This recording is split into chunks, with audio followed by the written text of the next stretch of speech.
So it goes, oh, oh, oh, oh, oh, oh,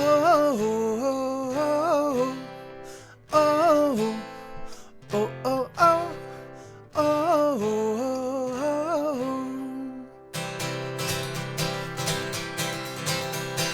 Misery loves company and company is fine, but I prefer to be alone when I find that I'm doing time. I don't fish and I don't hunt, but I do eat my kills. I wash them down with Novocaine and a big handful of pills. We are alone every day of our lives. Some carry flowers and others bear knives, don't we? Oh, we know we all are looking pretty cool. Let's all break the rules, rules, rules. Light one up and pass it round. I stood up, but I'm down, down, down, down. Oh, oh, oh, oh, oh, oh, oh, oh, oh, oh, oh, oh. If I had a number, it would be much less than nil. So pass the open bottle here and hand over the pills. My trying days are over, oh, all my trying's done. Now I'm here to make some noise and have a little fun. We are alone every day of our lives. Some carry flowers and others bear knives, don't we? Oh, we know we all are looking pretty cool. Let's all break the rules, rules, rules. Light one up and pass it round. I stood up, but I'm down, down, down. Oh, oh, oh, oh, oh, oh, oh, oh, oh,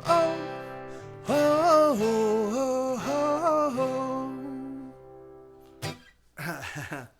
Hey, right on. Thanks, Stephanie. Let me turn on the air. It's now getting pretty hot in here. It's freezing outside.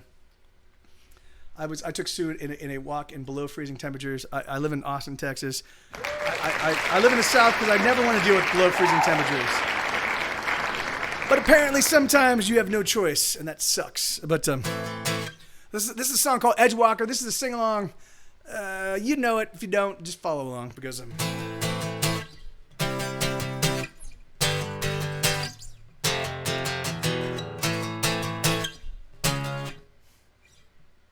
say that one more time.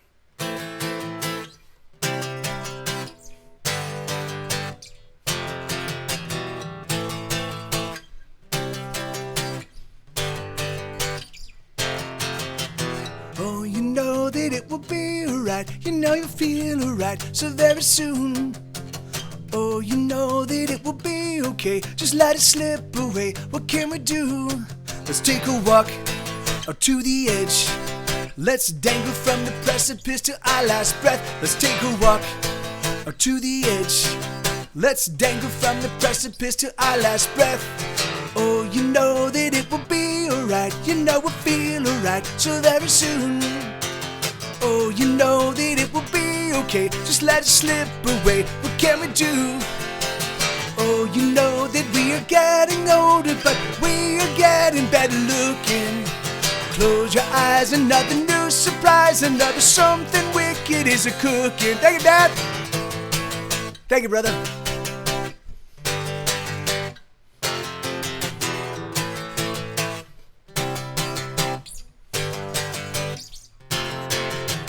Oh, you know that it will be just fine. You know it's just your mind that you can still. Oh, you know that when it's broken down, we make the newest sounds and then we kill. Let's take a walk out to the edge. Let's dangle from the precipice to our last breath. Let's take a walk out to the edge. Let's dangle from the precipice to our last breath. Oh, you know that it will be alright. You know it's just your mind that you can't steal. Oh, you know that when it's broken down, we make the newest sounds and then we kill. Oh, you know that we are getting older, but we are getting better looking. Close your eyes, another new surprise, another something wicked is a-cooking. Oh,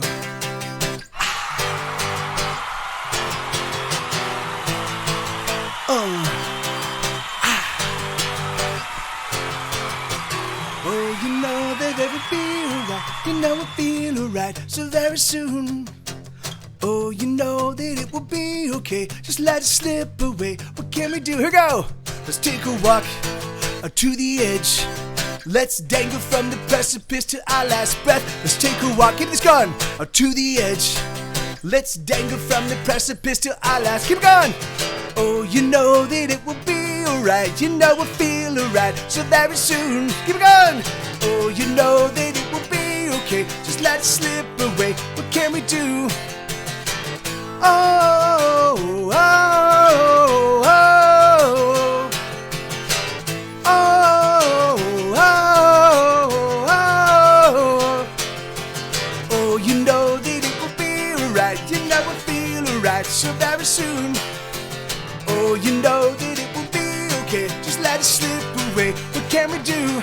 Let's take a walk to the edge. Let's dangle from the precipice to our last breath. Let's take a walk to the edge. Let's dangle from the precipice to our last breath. Let's take a walk. Yeah, right on. So that's a song called Edge Walker. Thank you guys for participating. Those of you that sing along, it always makes this song so much better.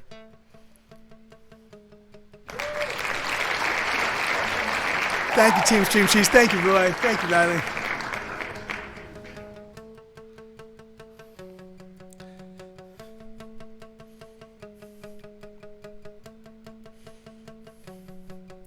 The days are getting colder and the rain is here to stay.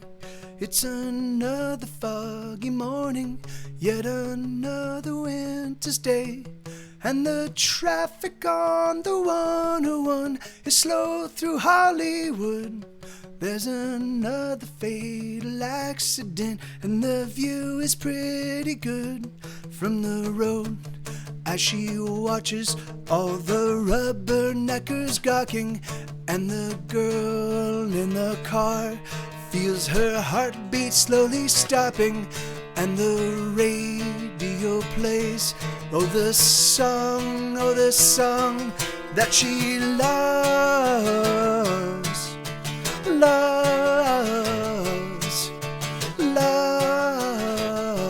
no more.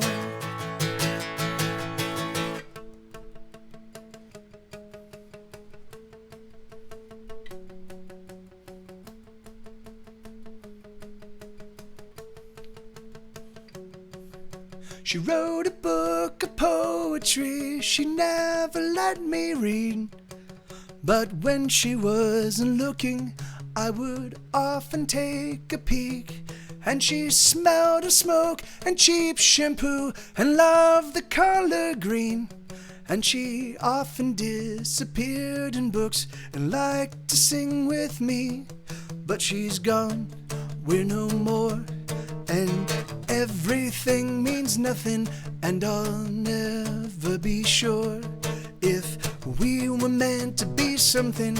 And the radio plays, it's a song, oh the song that she loves, loves no more. And the radio plays her favorite song, and I can see her as she sings along, as she sings along to her favorite song, as she sings along to her favorite song. It's all I've got since she's gone is a favorite song. Yeah, song called "The Rain Is Here to Stay." That's on a little EP called "Wicked Hands" that came out in 2012, I think.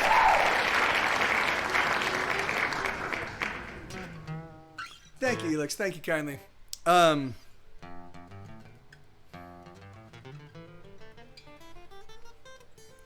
Okay, so I don't. Hey, my pleasure.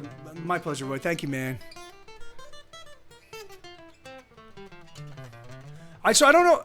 I don't know if there's no more requests. So let me figure out what I want to play. Let's do some fingerpick tunes. Let's do this one. We haven't done this one in a while.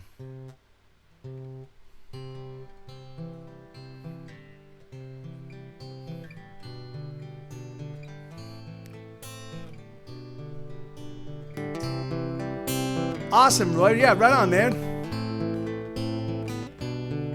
Once when I was a boy of about 9 or 10, I fell in love with the girl who lived next door. Every day after school, she would wait by a fence, and we would play till her parents got home. And she would sing this song. It still gives me shivers.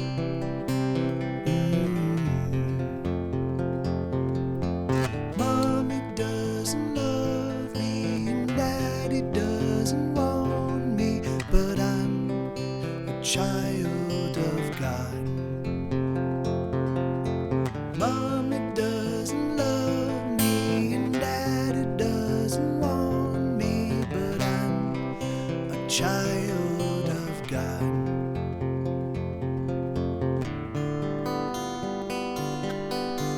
There used to be this kindly old man who'd make us hot cocoa while we sat in his lap, and he made us sing the song that she sang, the song that is still here every day. He used to stroke her face while she sang this song. Mommy doesn't love me and Daddy doesn't want me, but I'm a child of God. Mommy doesn't love me and Daddy doesn't want me, but I'm a child of God. Hey, everybody.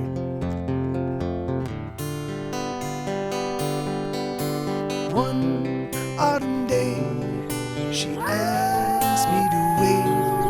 She asked me to meet her at the top of the hill. And so I went, hoping to spend some time with the girl that I love. But she never showed. No, she never arrived. For this was the day that she died. Mommy didn't love me and Daddy didn't want me, but I'm a child of God. Mommy didn't love me and Daddy didn't want me, but I'm a child of God.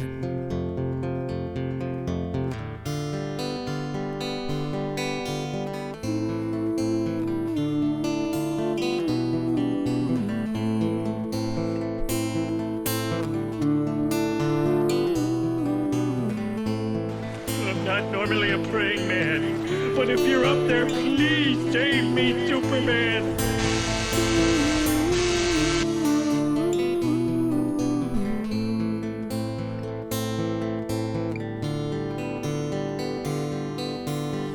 Every day for a year that we lived in that house, I would hear her singing in the middle of the night. And I know that I should have been very afraid, but I love the sound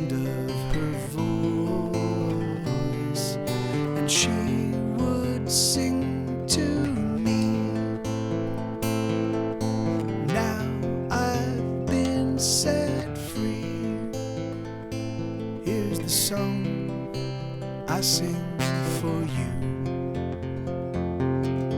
Mommy didn't love me and Daddy didn't want me, but I'm a child of God. Mommy didn't love me and Daddy didn't want me, but I'm a child of God. Mommy didn't love me, Daddy didn't want me, Mama didn't love me, Daddy didn't want me. Hey, yeah, right on. Hey, welcome. Thank you guys. Sorry, you caught me right in the middle of a long and dark song. But I know Jerry's not here, but thanks you guys for swinging on over and saying hello. It's always awesome. What we guys talk. I'm figuring is it now his did is Jury's has all week his Jury's stream has been kind of consumed with has he done like consumed with the impeachment hearings? Because I know I'm figuring that even if it's the other shows, I think it would be kind of strange for only today. Oh, really? Only today? Huh? Okay. Huh? Yeah, man. Yeah, that's okay. Huh? That's cool. And even that it wasn't. Oh, huh? Well, that's crazy. Yeah, that's my time not doing what I do. I've spent a huge portion of that time. Kind of keeping an eye on kind of what's going on. It is ridiculously crazy to me how differently both parties can view all the thing is can view the same things occurring and come to completely different conclusions. Yeah, whatever. So yeah, man. But welcome everybody. Yeah. So I'll play. So if you guys have any requests, I'll definitely play them. Just throw them out there. I'm gonna play the Jen's request. This is a song called "Things I Need to Know."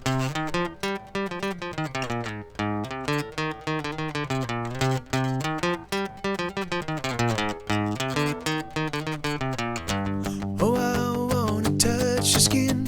Yes, I wanna break it in. Oh, I need to feel her weight, the way her body lays, her body on display. Oh, I wanna taste your skin. Yes, I wanna see its deep within, and the flavor of her sex, and the way her body rests, and the way her body aches.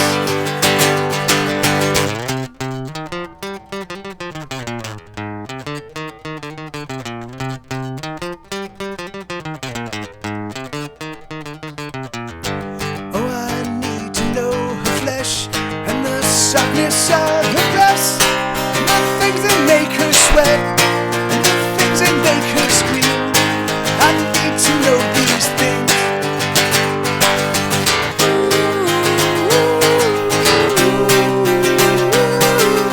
Oh, these things I need to know.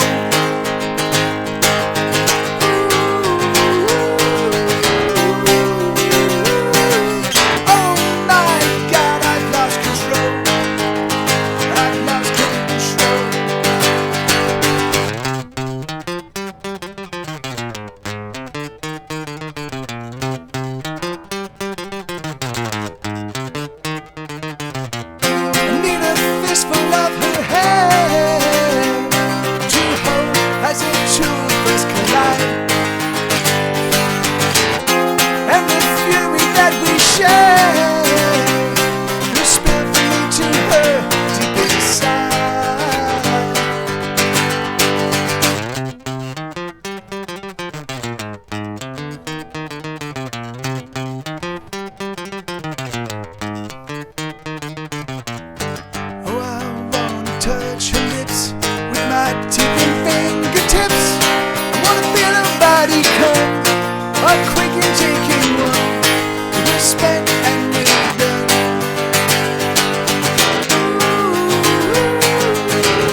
Yeah, right on. So that's a song that's off of my new album called "Things I Need to Know."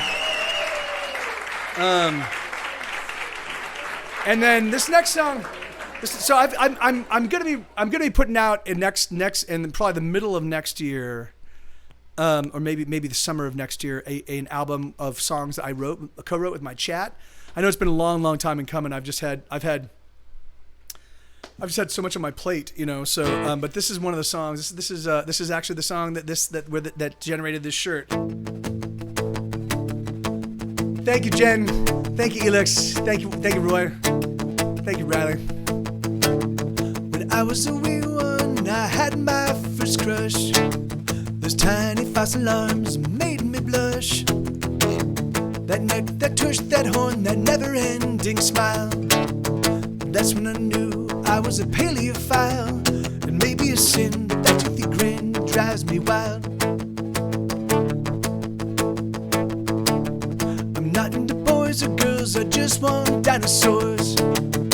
I want my dino whore. Omnivore, carnivore, herbivore. I'll fuck 'em all till I'm dinosaur.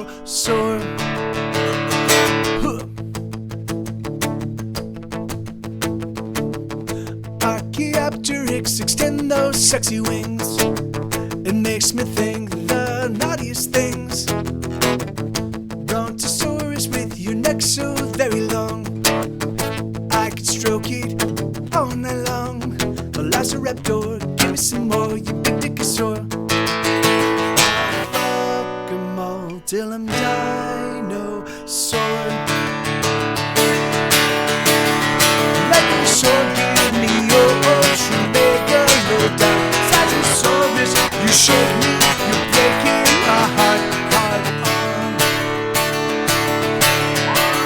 I wanna go back to the past for that sweet dino ass. Wind up the clock, tickety-tock for that fat dino cock. Please take me home, I'm all alone, stuck in a world without dinosaurs.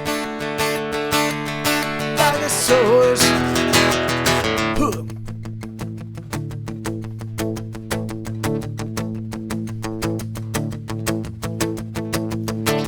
Triceratops, oh, can you top me? You make me horny to the power of 3. I have only one wish for my mechas. I have only one wish for my Mesozoic. I want a T-Rex to masturbate. When we're alone, I'll polish your bone till you score down the phone. I'm not into boys or girls, I just want dinosaurs. I want my dino whore. Omnivore, carnivore, herbivore. I'll fuck 'em all till I'm dinosaur. Huh. Ankylosaurs, you will someday become gas. Till then use your tail to pound my ass. Brontosaurus with your neck so... Wait. Stegosaurus with your neck so very... Stegosaurus with your lovely lady plates. Why don't you come please, sit in my face. What can I do? I like to screw, I bet they did too. I'll fuck 'em all till I'm dinosaur. Dinosaur, give me your ultra megalodon. Sizosaurus, you shake me, you're breaking my heart. I wanna go back to the past for that sweet dino ass. Wind up the clock, tickety-tock for that fat dino cock. Please take me home, I'm all alone, stuck in a world without dinosaurs. Got dinosaurs. Oh, what a bore. All right, so I'll do soul food, but I'd like to dig in some of my. Hey, thank you, Team Stream Cheese. Right on, man. No, it's not. It's not, Roy. I was playing with the pedal on. I forgot to turn the pedal off from when I was playing I forgot to turn the pedal off from when I was playing Child of God, but that song, because there's lots of palm muting, it didn't get too over the top loud, you know. So yeah, so it was a little bit more pronounced palm muting. Soul Food, all right. All right, I'm gonna try this one. Okay, so I can't see. I'm not gonna be able to see anything to respond. Like there's so many lyrics on this song that that I have to cover up a bit of the chat. So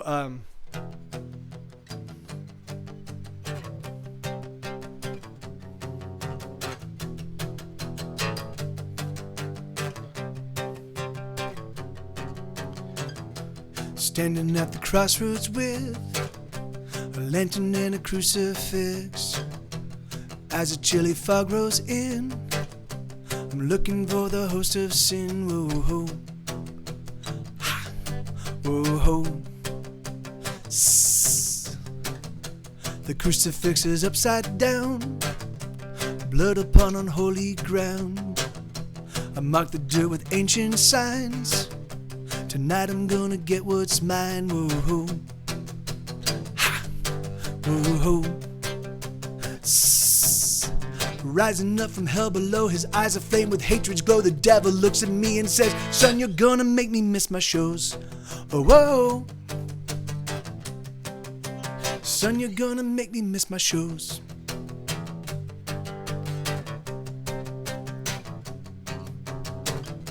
I walk myself right up to him. He looks at me, his visage grim.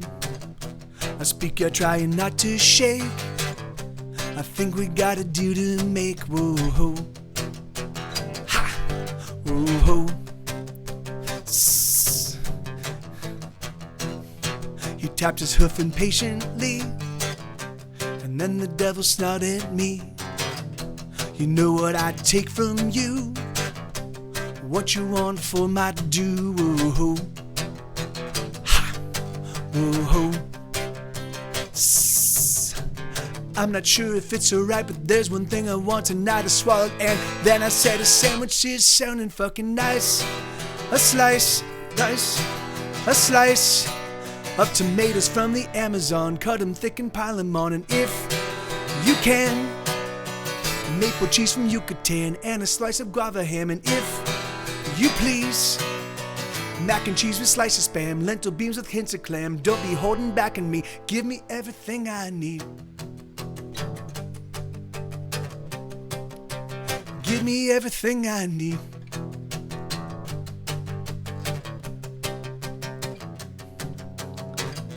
I looked the devil in his eyes.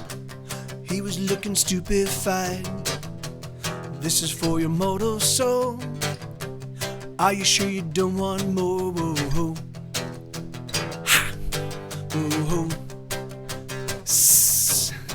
I haven't even started yet. Take some notes and don't forget it needs to be organic source, gluten-free and filled with horsey tongue and lung and pickled liver, extra yum. Add the kidney just for fun. And if I may, I would like some peanut butter made within my sister's mother. If you find iguana eggs just past the prime, the added flavor is divine. An extra squeeze of lemon lime and make it all in record time, please. Make it all in record time, please.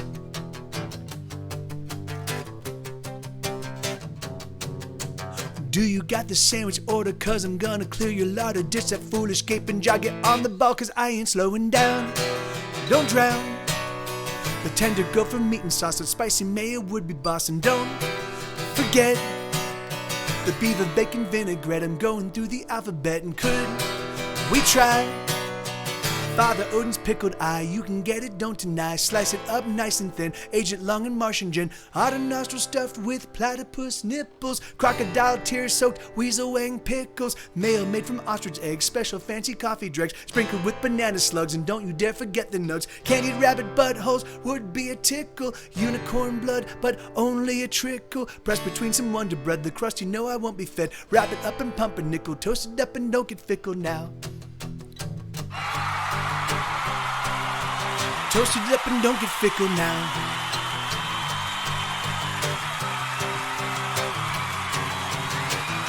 The devil, he looked at me and stood there quite silently. It wasn't for a minute more before he spat on the floor.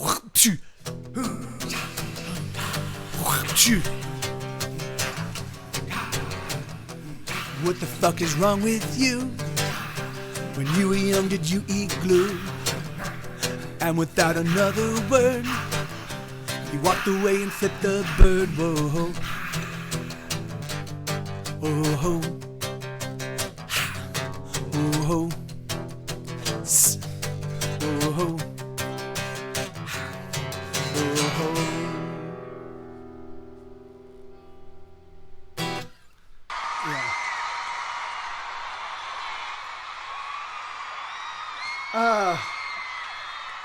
Can you do rap? Wait, can you do rap?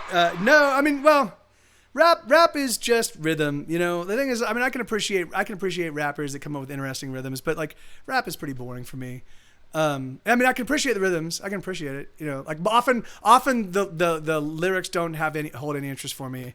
And then also it's just rhythm. You know, like yeah. So you know, that's easy. I mean, it's not easy to do. It does take work and does take practice, but it's like, yeah. It's just not. It's for me. I love melody. I love melody. You know. So I'm a big melody person. So and there are some songs that they're hip hop songs that are very melodic, and I do appreciate those. But then often when they're really melodic, then they also have lyrics that just don't, like I you know. Because my life is a struggle, and because any aspirations I have, I never achieve. Aspirational music doesn't work for me. So the hey, let's go ride our benzos and what have you, that doesn't resonate with me. And yeah. The thing is like you know. What about old school rap? Like, yeah, well, I mean, the thing is, there definitely are. I mean, the thing is, like, I've definitely encountered lots of rap songs. I'm like, that's a great song. You know, the thing is it? But for the most part, like, it just, you know, it just doesn't a lot of it doesn't interest me. A lot of it, I appreciate the production. I'm like, that's, you know, and I appreciate the groove, and I don't mind, like, I can dance to it. I don't mind being out, and I don't mind hearing it. But the thing is, like, it doesn't speak to me. It doesn't, like, it's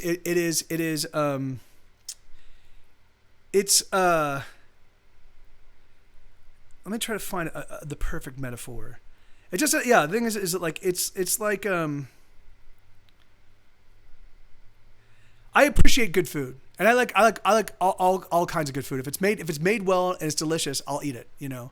But the thing is, I don't go and seek out the ingredients and bring it to my house and make it myself. The food I like to eat is very meat and potatoes, and it's this kind of stuff that I love to make and do exceptionally well. It's the same thing with my music. The thing is, I appreciate all good music. Literally, if it's good, if it's well thought out, if it's catchy, if it's well crafted, I appreciate it all, and I can dig it and I can be into it. And like the thing is, but I don't seek it out, and I don't necessarily bring it into my home, you know.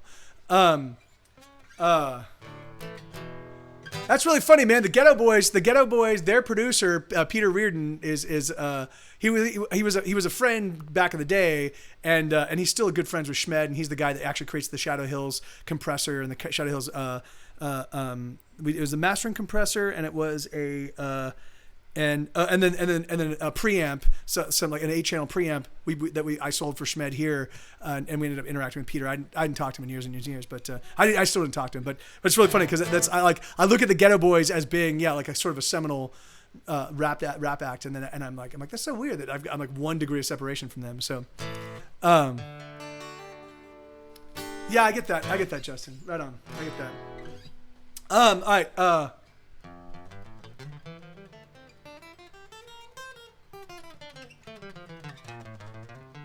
There's a song called Rap God? Yeah, and the thing is, I can definitely appreciate that. I can definitely appreciate when people are able to actually deliver exceptionally fast language still in time, you know, and still in beat, you know, like that's fucking awesome, you know. I mean, and the thing is like, and because like I do appreciate that, you know. But the thing is it like, you know, but it's just not, you know, it's just it's appreciation doesn't like for me, like I love fucking music that makes me feel invincible, you know, whether or well, I like most, yeah. I like music that speaks to me. And I go, yeah, I identify with that. I like, that's one of my truths. I like looking at that. I'm like, oh yeah, we share some similar truths. I really like that. I like music that makes me feel invincible. I like music that,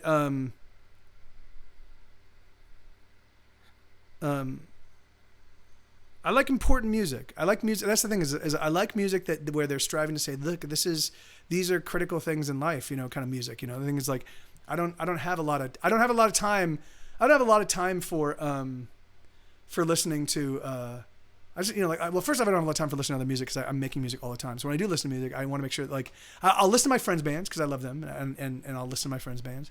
And then 6.4 words per second. Wow. Yeah, that's crazy. Yeah, that's nuts, man. Yeah, that's nuts. Yeah, that's crazy. Okay, so I'm out of requests. So, and then and that's not to say that I haven't like as a kid I loved LL Cool J. As a teen I loved Disposable Heroes of Hypocrisy. There are definitely individual tracks that I've always really liked. The first Slim Shady record, the first Eminem record, my buddy was really into them, so I appreciated that, and so, they're all original songs, Jen. Yeah.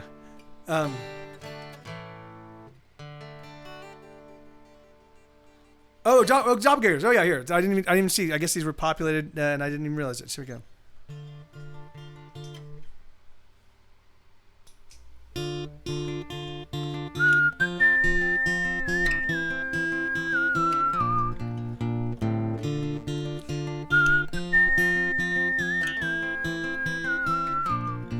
Say your life flashes right before your eyes, just before you die, it's true. And this is it, it's happening right now, it's flashing right in front of you. Have you had the time of your life? For this is the time of your life. Each decision that you make creates another you that went a different way. And in some other place, there's another me that did it all okay. Another universe is perfect me. And I'm just a very flawed copy. Ever since I started working, every single day of my life has been worse than the day before it. So that means that every single day that you see me, that's on the worst day of my life. The things I do are a mystery to me. It's a miracle to breathe at all. I wanna live, or at least I think I do. But most every choice I make is flawed. Have you had the time of your life? For this is a time of your life. Each decision that you make creates another you that went a different way. And in some other place, there's another me that did it all okay. Another universe is perfect me. And I'm just a very flawed copy. You'll never write well if you fear dying. Do you? Yeah, I do. I'd say it's might be my greatest fear, actually. Well, it's something all men before you have done, all men will do. I know. Have you ever made love to a truly great woman? Actually, my fiancée is pretty sexy. And when you make love to her, you feel true and beautiful passion, and you, for at least that moment, lose your fear of death. No, that doesn't happen. I believe that love that is true and real creates a respite from death. All cowardice comes from not loving or not loving well, which is the same thing. And when the man who is brave and true looks death squarely in the face, like some rhino hunters I know, or Belmonte, who's truly brave, it is because they love with sufficient passion to push death out of their minds, until it returns as it does to all men. And then you must make really good love again. Have you had the time of your life? For this is the time of your life. Each decision that you make creates another you that went a different way. And in some other place, there's another me that did it all okay. Another universe is perfect me. And I'm just a very flawed copy. Yeah, right on. Yeah, that was perfect, Delix. That was perfect, man. Let me clean up the request queue just a touch.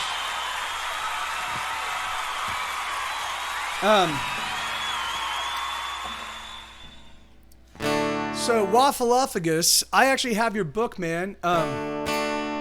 Hey, thank you, Justin. Right on, man. Thank you, brother. So Waffle, I have your book here. We need to figure out a time I can get that to you, man. And we also need to figure out.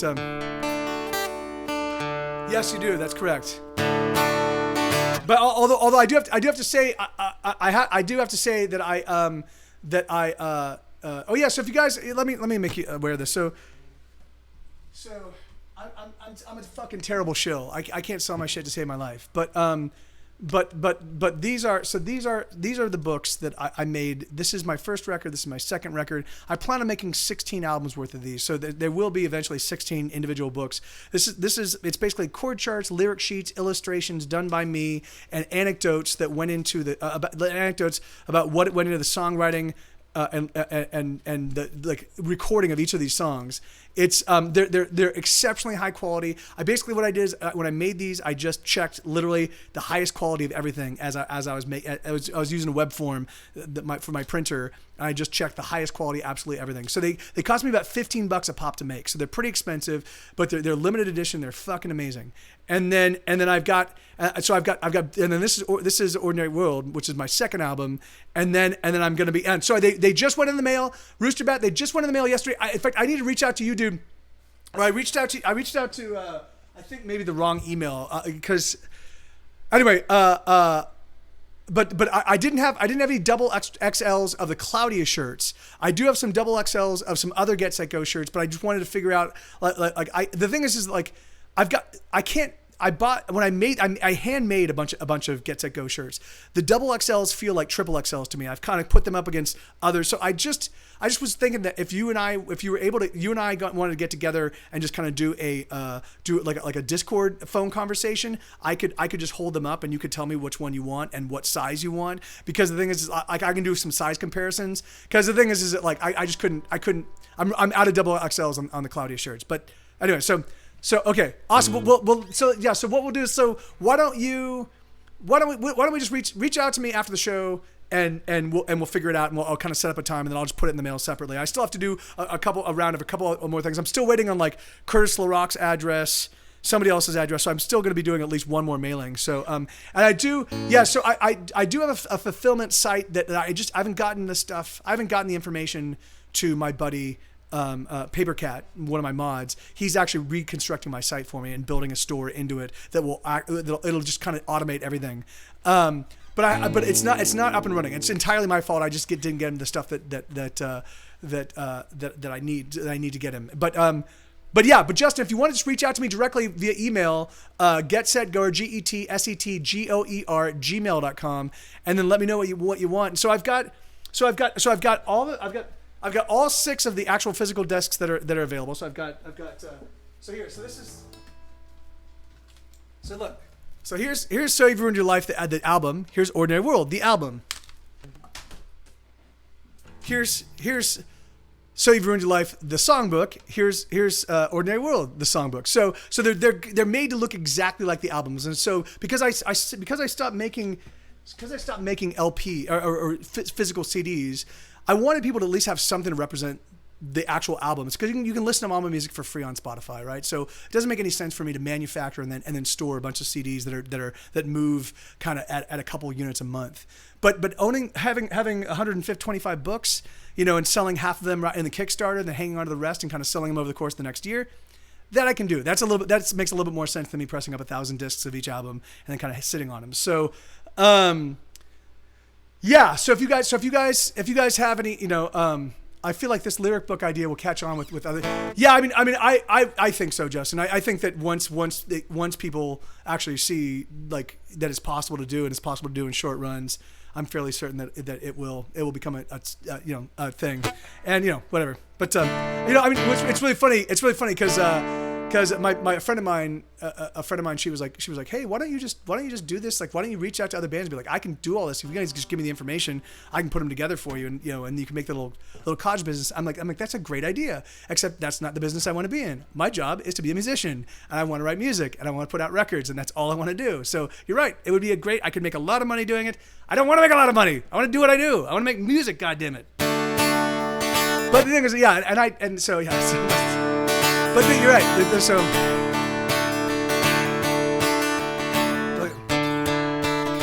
let me go see.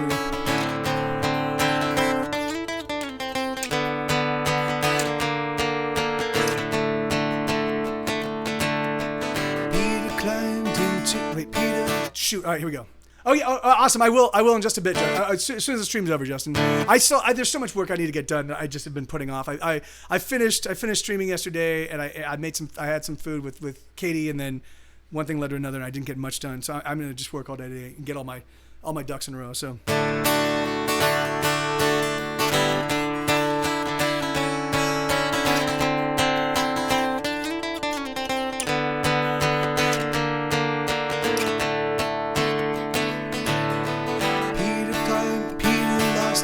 Job today. He showed up drunk and 40 minutes late. It was his last mistake. Peter drank all through the day. Another drink to numb away the pain. But the day remained. Hey, hey, hey. Another ordinary day.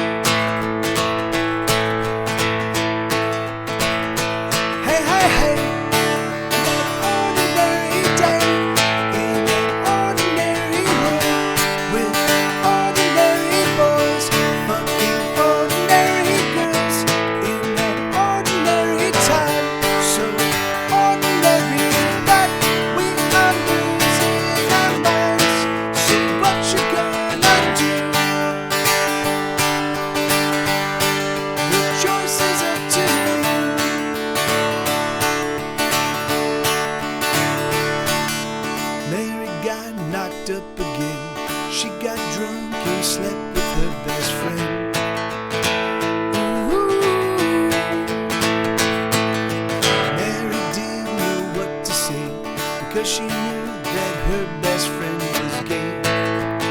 She fucked him anyway. Hey, hey, hey.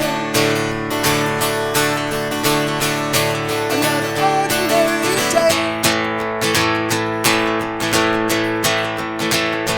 Hey, hey, hey. Another ordinary day. In an ordinary room with ordinary boys. Fucking ordinary girls.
So it's funny. So that song's called "Ordinary World," and that song was written. So the album is called "Ordinary World." That's the title track from that record, and the idea behind that record, and even the title that was, I was just like you get so deep into drug addiction, you get so deep into like sort of self-destruction and choosing death over life. That it becomes just your normal thing. You're like, oh yeah, do I want to fucking do drugs to the point that I'm afraid that I'm about to have have a heart attack, I'm having a panic attack and panic attack and chaos. And then I get up and I'm like, oh, let's do that all over again. I played alongside you, which was lovely. That's amazing. Team Stream Cheese. Yeah, that makes it awesome, man. That's great, dude. Right on. Thank you kindly, man. And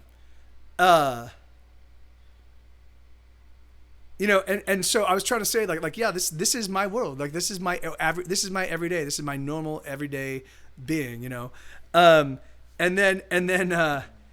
then fast forward 9 years. Fast forward 9 years, and I write a different song called Bizarro World, and this one has a very different perspective, but I think also easily. Really? Hi, yes, Bizarro World. Okay.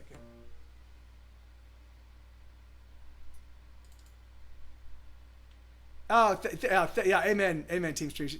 Yeah, thank you, man. Yeah, well, yeah, that's like, that's, it's the idea. The thing is like, yeah, we're only ordinary because we allow ourselves to be ordinary. Our lives are only ordinary because we choose to live ordinary lives. The thing is that like, we have no control over the fucking shit that's thrown in our lives, which sucks because it'd be nice if we could all of us not have to deal with significant woe all the time, but you can still choose to live an extraordinary life, But anyways, this is called Bizarro.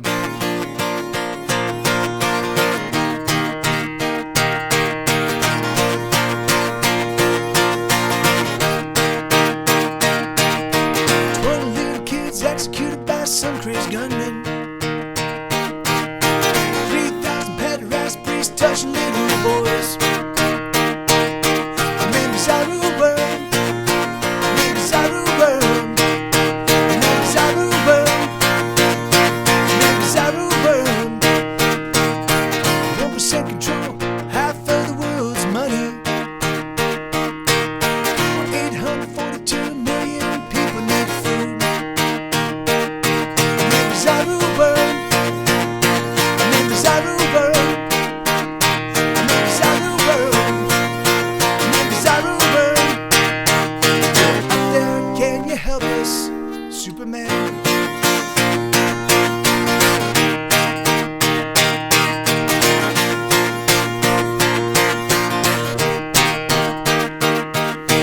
Corners of the planet Earth is covered in water. Somehow there's not enough water to go around. I'm in Bizarro world. I'm in Bizarro world. I'm in Bizarro world. I'm in Bizarro world. Superman, if you're up there, set us free. Superman, are you there? Superman, hear our prayers. Superman, help us now. Superman, don't let us down.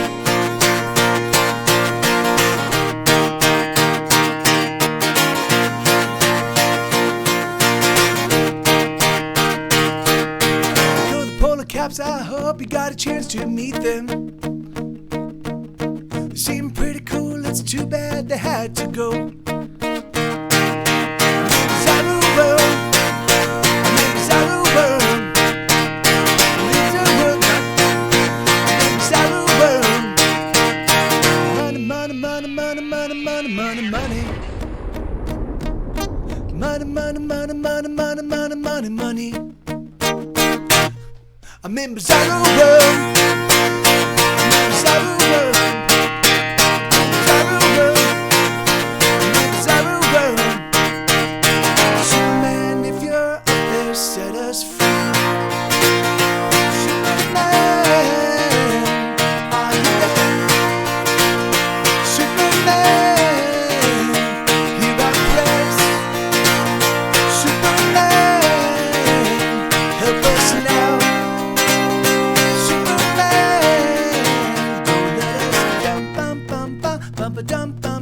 bumba dum bumba bumba dum bumba da bumba dubba dubba da bumba dumba dubba da bumba dumba dubba dubba dubba dubba dubba dee diddle diddle diddle diddle diddle diddle diddle diddle diddle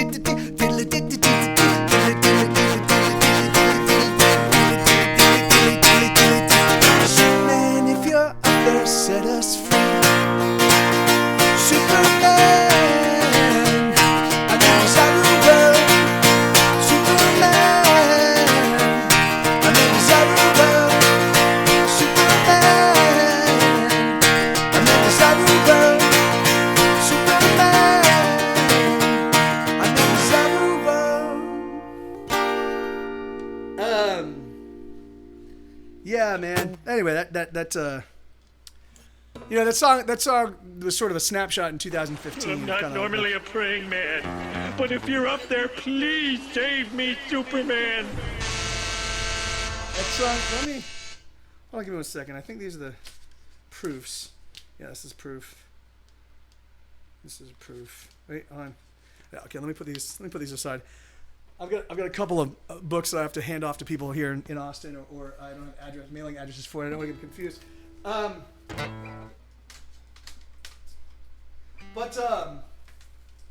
Yeah. Anyway, it's just whatever. It's crazy. You know, it's funny because I think about. Hey, thank you, Biscuity. Biscuity tea. Am I pronouncing that right? But you know, like it's funny. I think about that song, Bizarre World, and I think about Biscuit. Okay, Biscuit, right on. Yeah, thank you. Well, thank you, Biscuit, right on. I think about that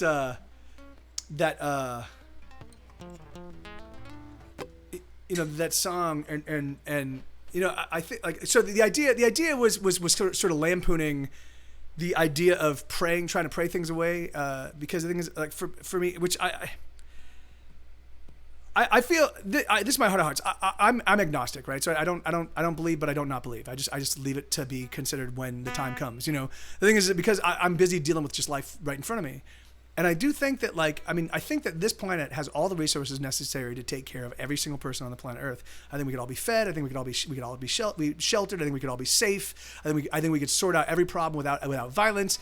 All it takes is the willpower. All it takes is the understanding that compromise is everybody being disappointed, right? Everybody is when you have proper compromise, everybody's disappointed, and you just mitigate the disappointment by being affable and amenable and in service of your fellow human, right? So that's all it takes. That's all it takes. And I kind of think that if you believe in a God, if Jesus does exist, and like that was his message, right? That wasn't his message like his primary message was take care of the poor, take care of the meek, take care of the weak people, you know? So if you consider yourself a Christian, like, isn't that so if that's the primary message, why is that not happening? You know, why is it that there's 842 million people in 2015, by the way, that song was written in 2015. The number has increased. The amount of money gone to the top 1% of 1% is now controlled even more than 50% now. They now control more money.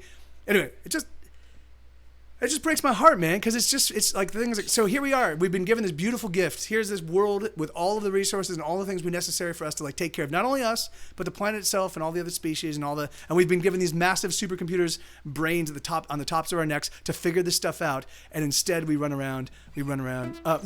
You're right. I mean, well, and that's not so. I mean, there are, because, you know, I have a bunch of very religious family members, and I have a bunch of very religious family members that are also really good people, like genuinely work hard in service of other human beings. That's fucking awesome. Them I love. Amen. I also have an equal number of people in my family that use religion as a weapon, and they use it as a weapon to hate on other people, and that's fucking really like that's and so I know that like anyway, it just breaks my heart, and I get it because it's all fear based. When you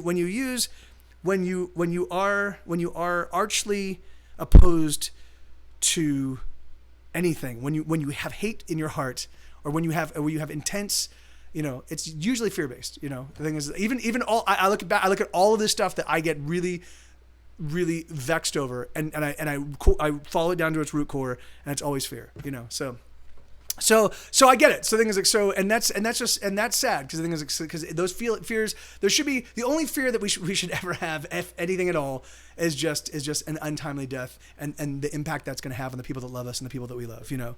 Otherwise, we should be able to sort out everything else. You know, we should be able to like mitigate most fears, you know. But anyway, whatever. So it goes. It's just whatever. It pisses me off, man. Like it sucks that I live so fucking hard and so full tilt, and try desperately to do right and be good, and I just fail all the time, and everybody fails around me. And it just fucking sucks. All right, here. This is a song called Happiness. Okay.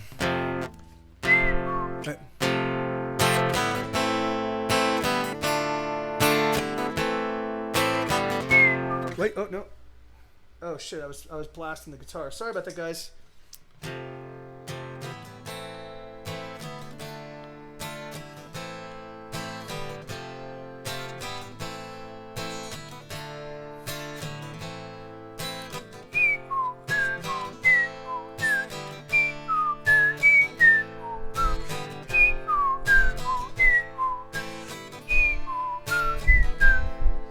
I'm skipping out on everything. I'm just gonna stay holed up in my bedroom now, each and every day. I don't know what's wrong, but I know I don't feel right. Maybe tomorrow, but I can't go out tonight.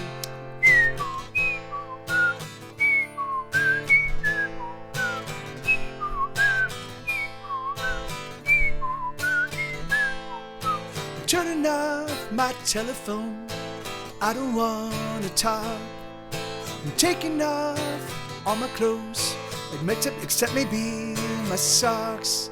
I'm gonna stay in bed until I feel much better. I don't think I'm coming out. I don't think I'll ever feel right again. I think that I need some happiness, please. Right again. I know that I need some happiness, please. Some happiness would do me right.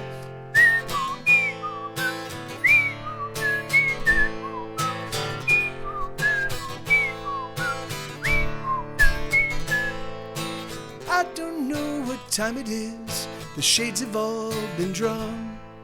And if I feel hunger pains, I just wait until they're gone. I think that I will sleep. I've been sleeping through the day.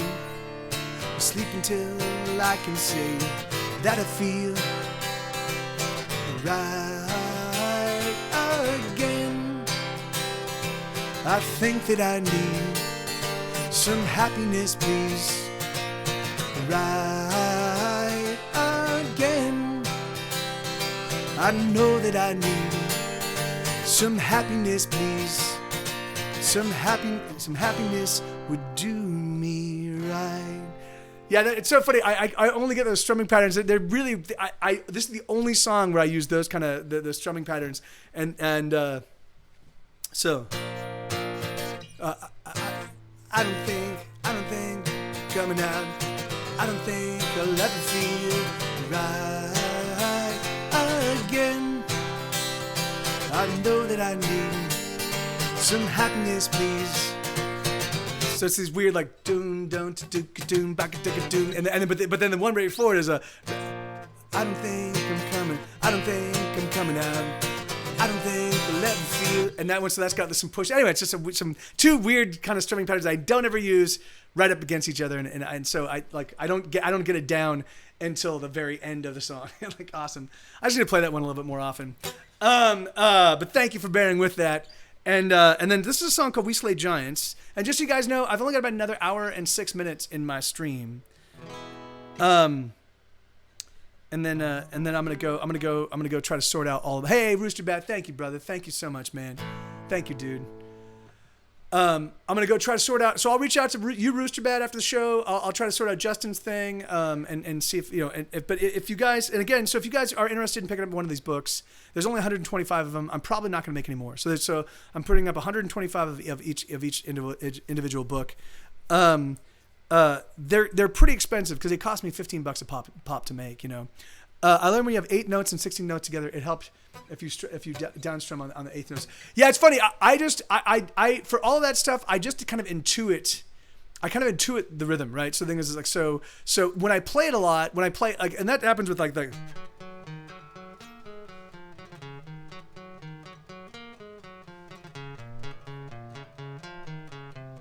A lot of the things I play and so I just have to play them enough so that it feels natural, you know, but you're right. And the thing is, and it's funny because I do have friends that like kind of like, and in fact that song, this one, which is one of the only songs I actually do with, I just know that I always start that with an upstroke. And then everything else works out. So the thing is like, but I very rarely do that. But it's like, it's so interesting that like, it's weird. It's really interesting to see the way people's brains parse the way that they play music. Because for me, it's just I throw lots of practice at it until it feels natural. And then but unfortunately, the problem with that is every single now and again, I will every now and again, not every single now, every now and again, I will my brain will just I'll lose it, like, and I'll be like, and I'll literally have to go back and rediscover how I was playing it. They like, I don't know what happens. Like, it's literally like a little like a micro stroke or something. I have no idea, but I'm like, I've played this song nonstop over and over and over again, and one day it's just gone. And sometimes it's gone for days and days and days, and I have to like eventually rework it in, you know, like, but like that doesn't happen as much as it did. But God, it's really, really annoying. So this is a song called "We Slay Giants." This is originally written as a duet. This was written as one of the last songs written for I had a side project band called Say It With a Bullet with my ex-fiancée Katie, and I wrote this song as a duet for her and I to sing, and then she and I broke up before we actually got a chance to even rehearse it. So I wanted to put it on. I think it's a good song, and I wanted to put it on a record. So I got my friend Allison Parnell, who's Leroy Parnell. If you know, Leroy Parnell is a country music guy. So Leroy Parnell,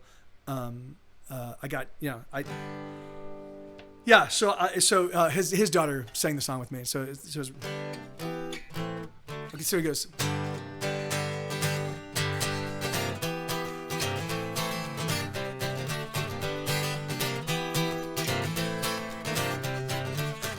So I'm singing a duet, and I'm playing it ridiculously fast. It's a duet, so I'm gonna sing the male part first, and then the female part. Anyway, so it starts with the guy, and then goes to the girl, but it's just me singing both parts.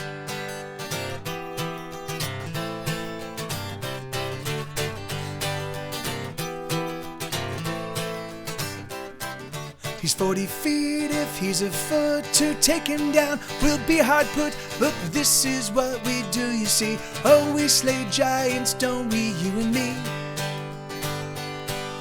Yes, we do. We topple them. We clip their knees and bash their heads. We cut those bastards down to size. We make them weep. We make them run and hide. Oh, we're a mighty pair, and giants everywhere run in fear and piss their pants. Oh, we slay giants.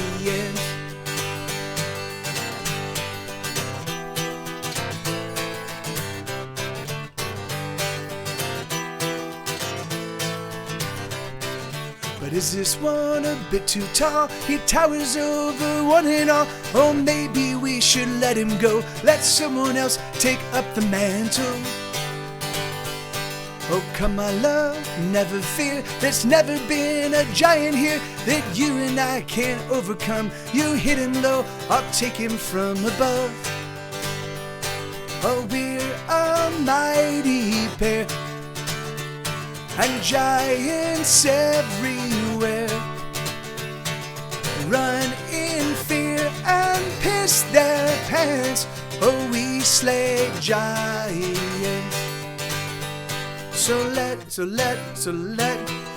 battle be joined, and though there will be a terrible noise, and the earth will shake and the buildings will quake, we will see victory Oh, we're a mighty pair. We're a mighty pair. Giants everywhere. Giants everywhere. Run in fear and piss their pants. Oh, we slay giants. Oh, we're a mighty pair. We're a mighty pair. Giants everywhere. Giants everywhere. Run in fear and piss their pants. Oh, we slay giants. Oh, we slay giants. Oh, we slay giants. So I bet. Hold on.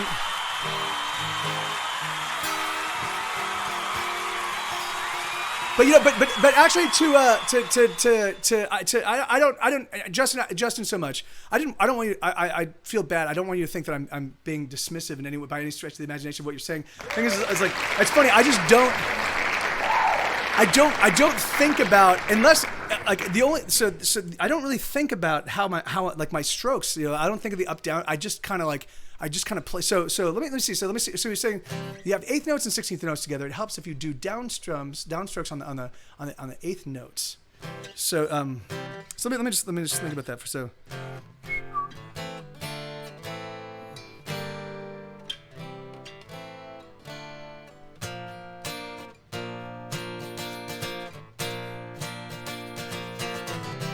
Yeah. That's so. Yeah. So yeah. That's.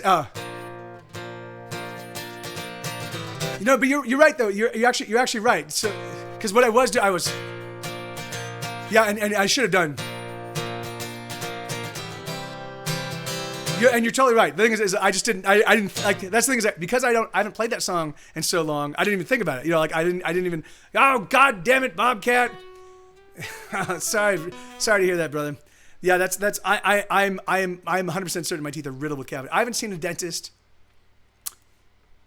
since 2009. I haven't seen a dentist in what will soon be 11 years. So I feel your pain, man. That's like, you know, yeah, that's yeah. But hey, but you got somebody to take care of it, so that's good, right? Okay, so let me see. So what am I doing? All right, so I don't have any more requests in my request queue. I'm gonna play a handful of songs that just kind of like that maybe I haven't played in a while. What are some of the songs? Oh, in fact, here let me play some of the new material that I haven't played in a while. Yeah, I got messed up with small tooth. It looks like the Rocky Mountain Range. Oh no, that's sorry to hear that, brother. I'm gonna issue the request queue for a little bit, guys. And just play some songs that I want to play. What do I want to do? Here, I'll do Rat Race. I'll do no, that never was. Oh yeah. Wait, hold on. Wait. So wait.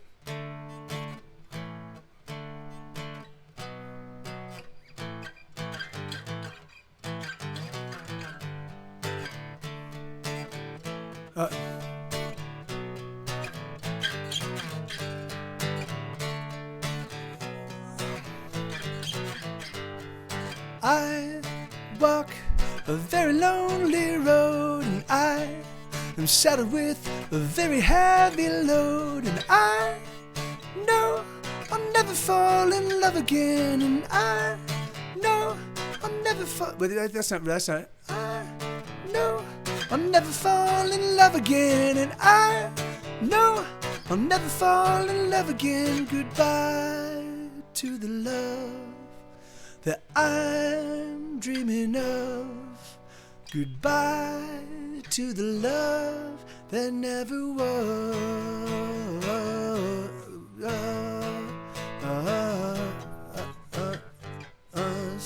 There we go.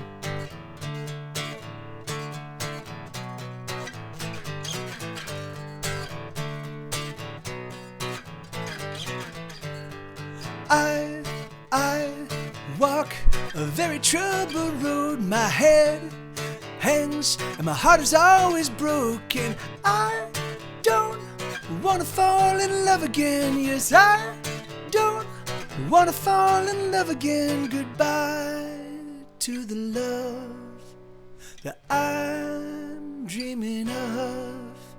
Goodbye to the love that never was.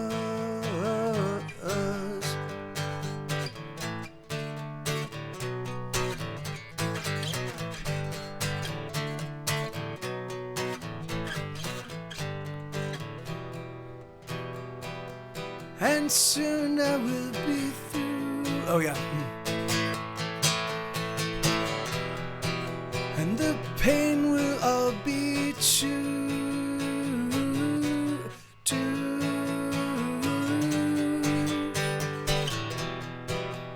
And sooner we'll be through. And the pain will all be too. I'm not playing this right.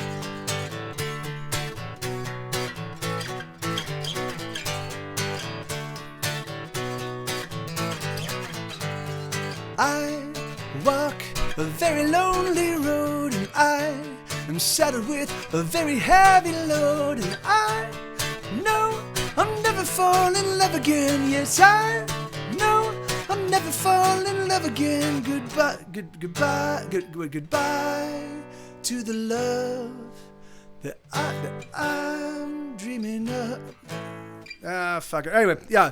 Anyway, fuck it. I got that one all screwed up. That's a song that it's a song I wrote years and years and years ago, and then I was like, I listened to it one day and I was like, oh, that's kind of a cool song. And I charted it, and I just don't ever practice or play it. So, oh right, hey, right on, man. Yeah, that's fucking great, dude. Yeah, no, yeah, and practice. Yeah, that's exactly, and when you figure out, which I still haven't done, when you can figure out how to link, them and then link in the pentatonic scales, like that gives you full command and also full, and basically all the skills you need to understand the coloring between, yeah. Well, here, let me. So it's like, so it's like, oh wait, and then.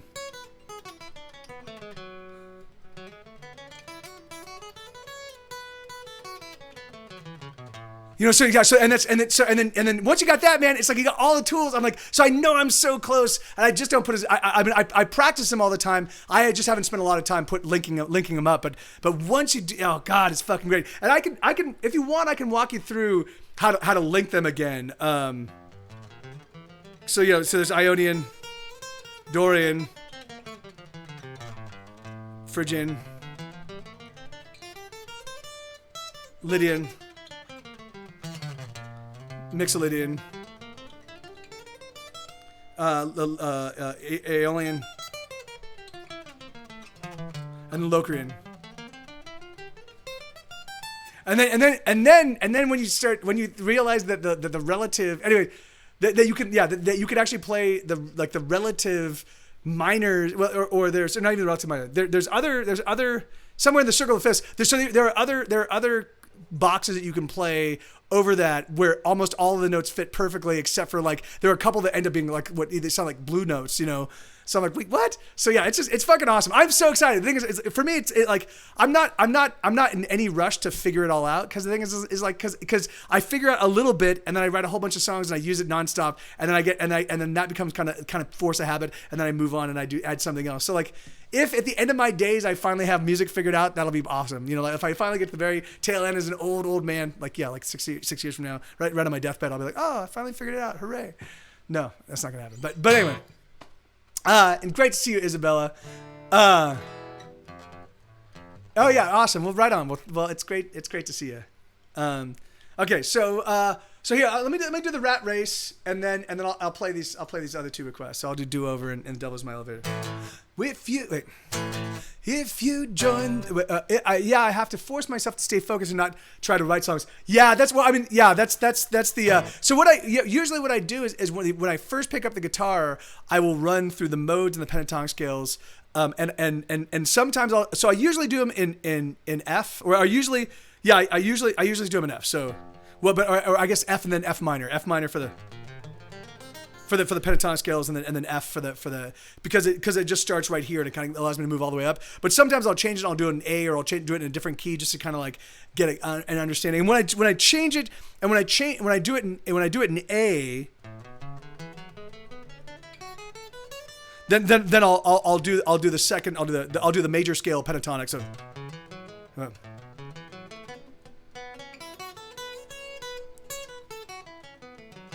And then that way, I'm hoping that my brain eventually starts making the connections automatically and is doing it kind of slowly. That's awesome. Yeah. So I know my brain will get it eventually, but I learned guitar so slowly, it's ridiculous. I've been playing guitar for 20 years, 23 years, and a full tilt, and I'm still just barely understand it. If you join the rat race, win or lose, you'll always be a rat. And if you make $1 billion, you will want $1 million more than that. Riches are fine and gold it shines, but I don't want to waste my time pursuing the American dream, 'cause the American dream is not my dream. I don't want $1 million. I don't need a fancy car. All I want is a little laughter, ha ha ha. All I want is you as you are. If you join the rat race, win or lose, you'll always be a rat. And if you make $1 billion, you will want $1 billion more than that. Riches are fine and diamonds they shine, but I don't want to waste my time pursuing the American dream, 'cause the American dream is not my dream. I don't want $1 billion. There we go. I don't need 10 fancy cars. All I want is a little laughter, ha ha ha. All I want is you as you are. 'Cause I had a lot of money but I've had so little love. And money buys you things, but you can never get enough. The little love I've known, it's only gone to show me.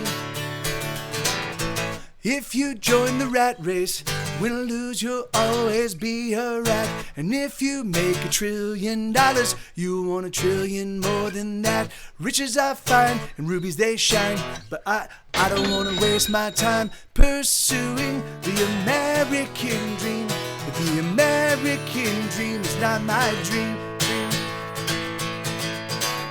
I don't want $1 million. I don't need a fancy car. All I want is a little laughter, ha ha ha. All I want is you as you are. All I want is you as you are. All I want is you as you are. Yeah, so that's a fun song. You know, like it's still really rough. You know, it's one I kind of relearned. Thank you, Elix. Thank you, man. All right, so these are the next two songs I'm about to play are kind of older songs. One was written in the early 2000s. One was literally written in 2000 or 2001. It was right as Arlo signed their first record deal with Sub Pop. And then the other one was written a few years before that. So these are some older songs, but this one's called Do Over.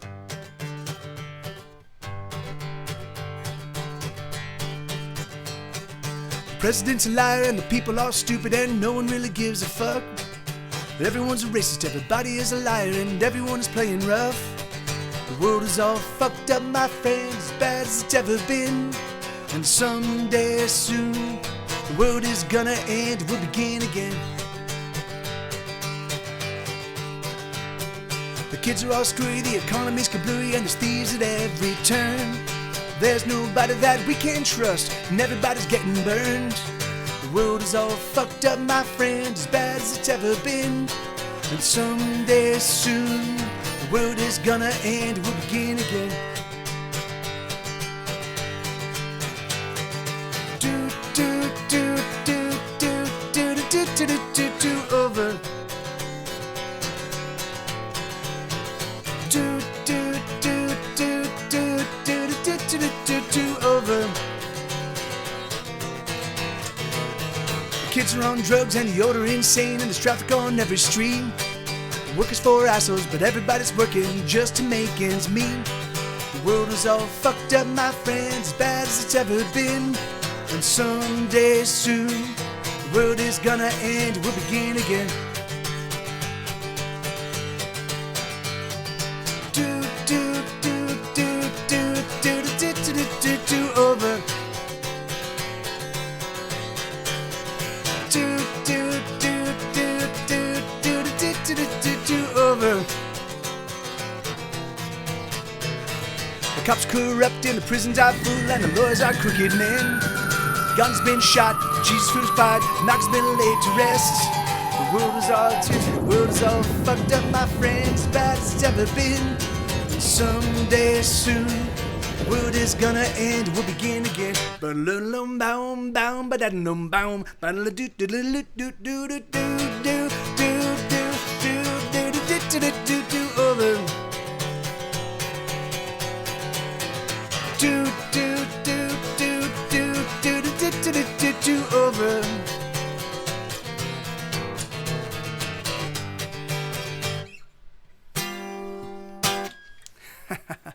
There you go, right on.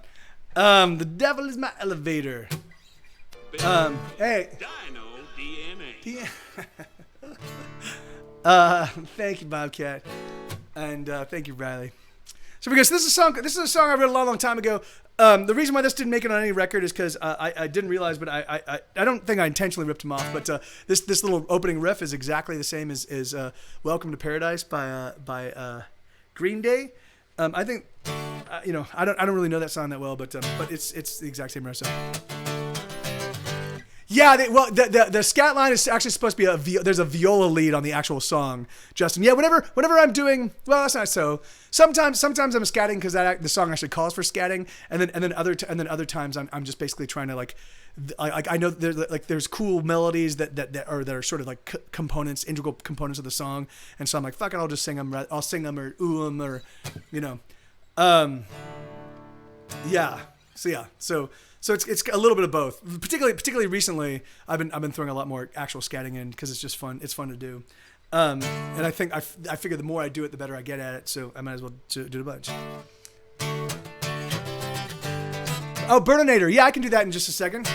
Can you throw it on the request queue? Because I'm certain that by the time I get done with this song, Isabella, I will not remember it. So.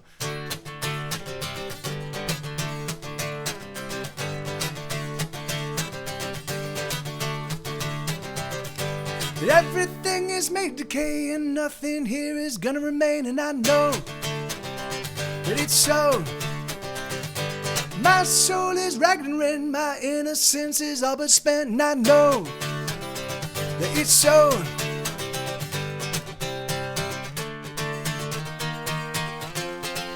God is my co-pilot, but the devil is my navigator, and God is my stairway, but the devil is my elevator. If man is 5 and the devil is 6, and if God, well, if he is 7, then I must climb up through the devil to make my way to heaven, heaven, heaven.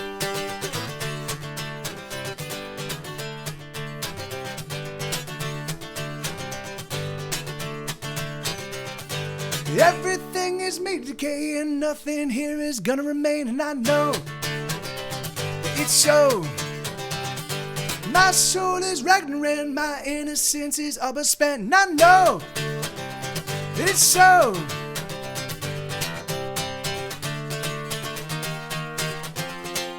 God is my co-pilot, but the devil is my navigator, and God is my stairway, but the devil is my elevator. If man is 5 and the devil is 6, and if God, well, if he is 7, then I must climb up through the devil to make my way to heaven, heaven, heaven.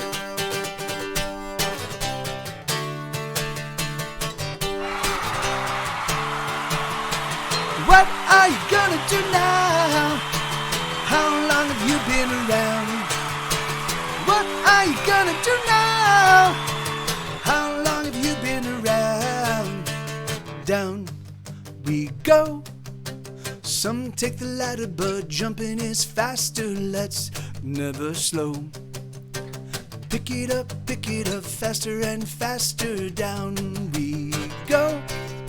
Some take the ladder, but jumping is faster. Let's never slow. Pick it up, faster and faster. Down we go. Some take the ladder, but jumping is faster. Let's never slow. Pick it up, faster and faster. Go.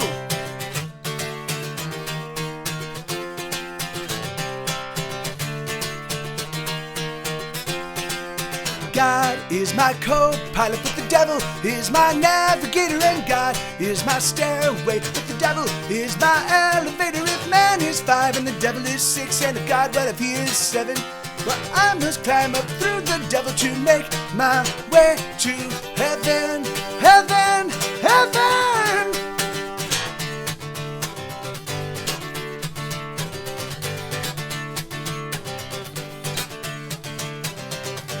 Everything is made to decay and nothing here is gonna remain, and I know that it's so. Yeah, Justin, I know that, but it's like. Thank you, Mexico City. It's like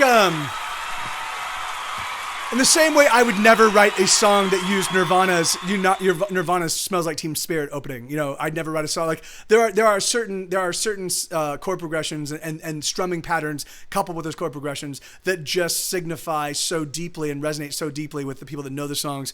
The thing is like, so, you know, and because if I wrote 30 songs, okay, yeah, I might keep that one.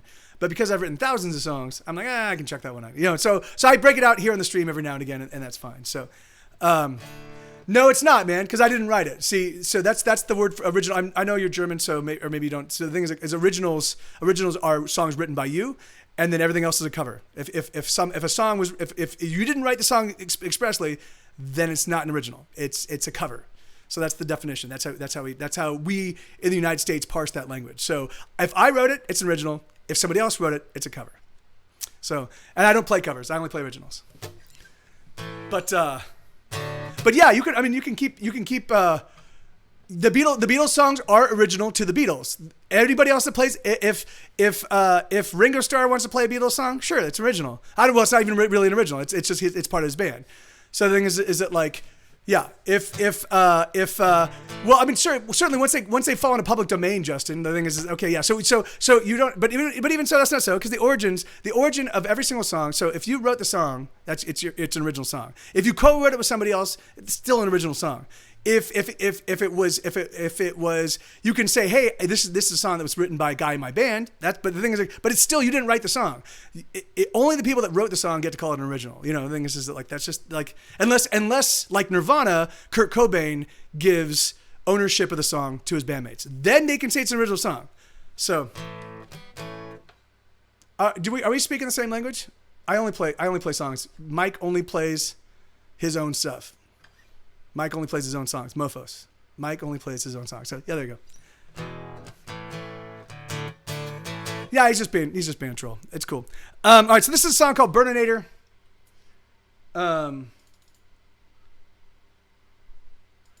You know, and if you co-wrote a song,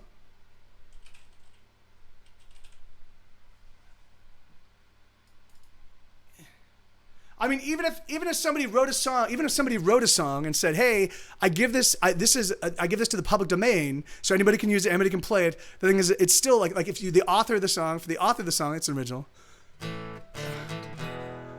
Yes, I know. And the thing is it like yeah, and unfortunately I don't play German metal songs, so you know, I mean, well, this is definitely a German metal song. This is a song called Burninator. And it was inspired in one part by Justin Hell 666 and his wife Bernie's marriage, their 20-year marriage. But it was also inspired by the Terminators, because that's why it's called the Burninator. And so it is therefore a German metal song, because the Terminator in Terminator 2. Well, the Terminator's always made of metal. So there you go. So here you go. Here's a German metal song.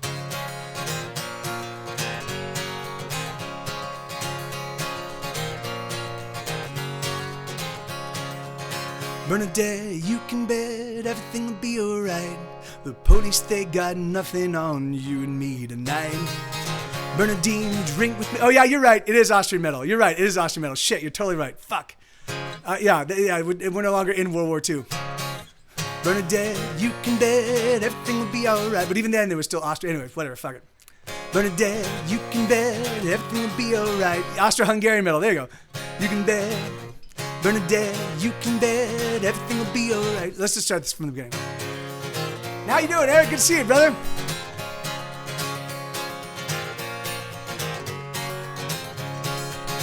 Bernadette, you can bet everything will be alright. The police, they got nothing on you and me tonight. Bernadine, drink with me, let's cheers another 20 years of taking down our troubles and making them disappear. Bernadette, you are my best friend, my heart, my true love. I know that's true, because no one but someone who loved me would put up with all the shit I pull.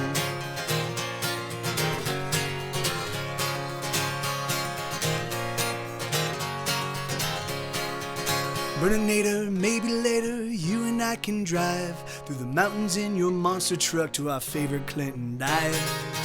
Bernadette, you can bet it's gonna be okay. No matter what the road throws at us, we're gonna sweep it all away. Bernadette, you are my best friend, my heart, my true love. I know that's true, 'cause no one but someone who loved me would put up with all the shit I pull.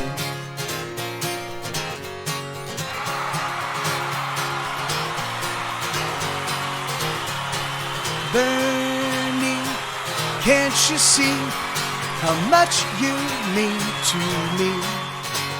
You're the eye of my hurricane. You're the fire to my gasoline. Bernadette, you are my best friend, my heart, my true love. I know that's true, 'cause no one but someone who loved me would put up with all the shit I pull. Hell yeah. Bernadette.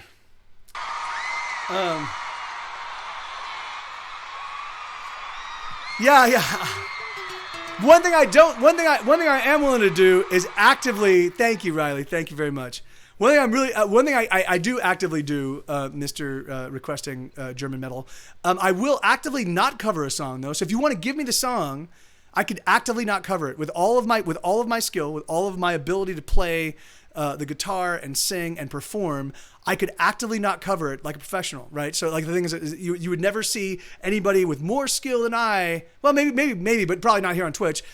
Not cover that song. Like I will not cover it with 20, 22, 23, 24 years of experience. So and 17 years as a professional musician of experience. So if you want me to do that, I can totally do that. You just tell me the song. I'll look it up on Spotify, and I will fucking not cover the shit out of that song in a heartbeat.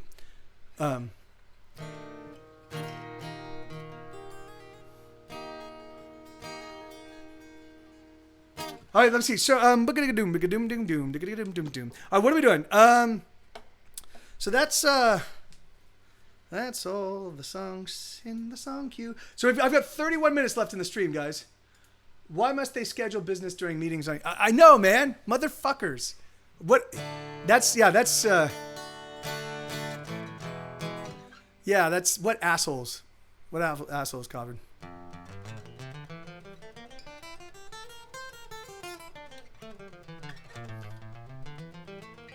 Oh, Jared! Hey, man, Jared Jensen. I saw you pop in and while I was discussing covers with our good friend what's his name, and good to see you, brother.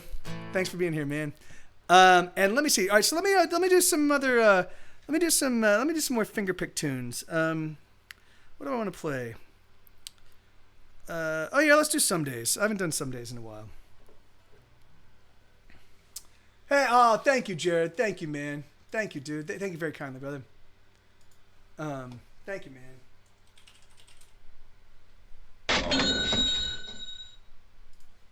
All right, so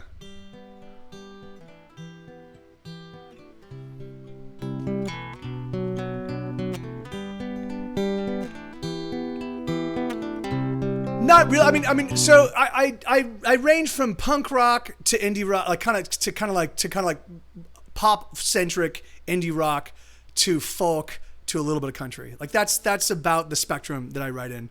You know, I don't. Yeah, the thing is, like, nothing else really floats my boat. You know, like I mean, I've done some kind of like more kind of EDM influence tinge stuff. But it's still, when you break it down, it's still kind of just indie rock, kind of like pop influenced indie rock.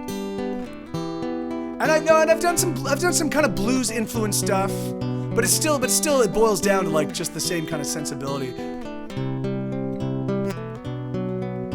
Some days it feels like I'm broken, like nothing I do is right, and all of my silly decisions seem to unravel and unwind. But I know that's not true because I have you, and you are the star guiding me back to safe harbor in your heart. Well, that's punk rock though, Justin. Some days I feel like a failure, like I'll never get quite there, like all of the songs that I'm writing are so much empty air. But I know that's alright because tonight you are with me, and that, my love, is reason enough to sing. So let me sing a song to you. Let it be simple, let it be pure.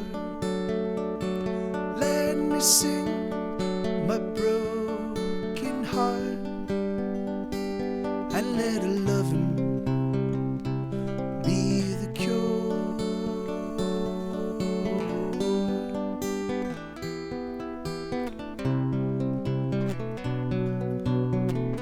That's right.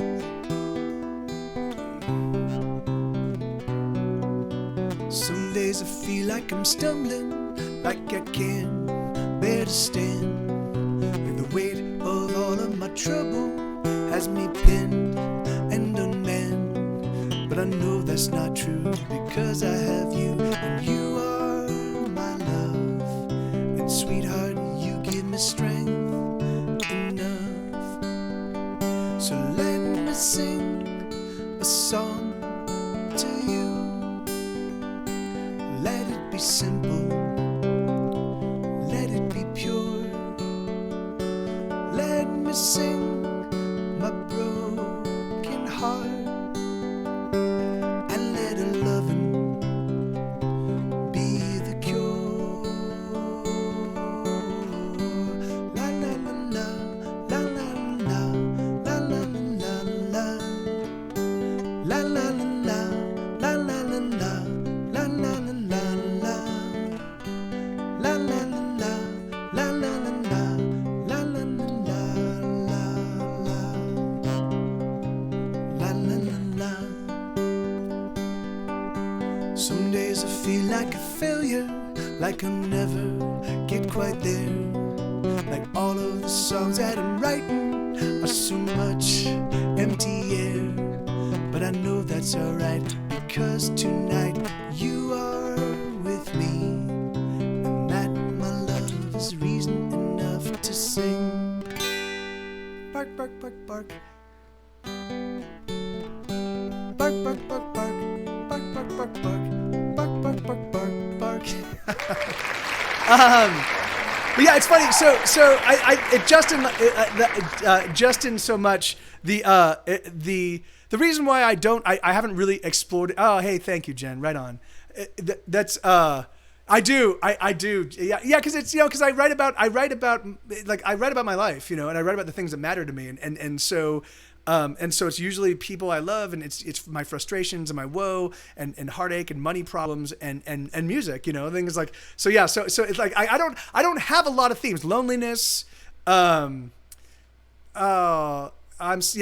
feel you on that, Jen, man. I feel you on that. Like thing is it like, it's fucking crazy, man. Like, I get a little bit ahead, and then I go, oh shit, I can go take care of these things, or I can go address this issue, I can go do this, and then almost invariably it puts me dramatically further. What I need to do is just like, what I need to do is just, when I get a little bit ahead, just never change my then eliminate all my spending, and then if something dies, be like, fuck it, I no longer need it. And then I think I could break this habit of like, oh yeah, I'm a little bit, I'm ahead, this is great, I can sort stuff. Oh no, it's just worse, like. So it's like the universe is like, hey man, you don't get to fucking feel stable and comfortable and where you're at. Fuck you. Oh great, thank you, universe.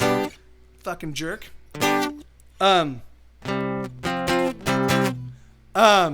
Hey, cutie pie or cute pie, how you doing? So I was gonna say, I know, me too. I can't stand the fucking cold. I can't walk Sue, man. I walk Sue. I normally go all the way down to Congress and back. It's like a 1.5 mile walk, and I'll do that 4 or 5 times a day. And I go outside and I'm like, this is like, what? It's below freezing. I'm like, fucking noise. What is this below freezing nonsense? A friend had to get a ride to work Monday, then get a ride to buy a new battery because of that. Oh really? Oh no, that's fucking terrible.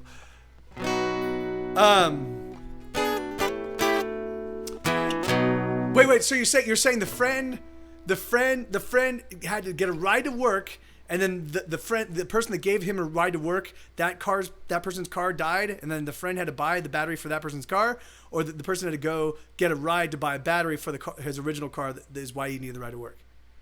Does that make sense? So I was gonna say, so Justin, so it's funny. I started off as like a punk rock kid, and I had no fucking interest in becoming a. Oh, I see. Because of the cold temperatures. Oh, that makes sense. Yeah, I see. Right on. Yeah, crazy.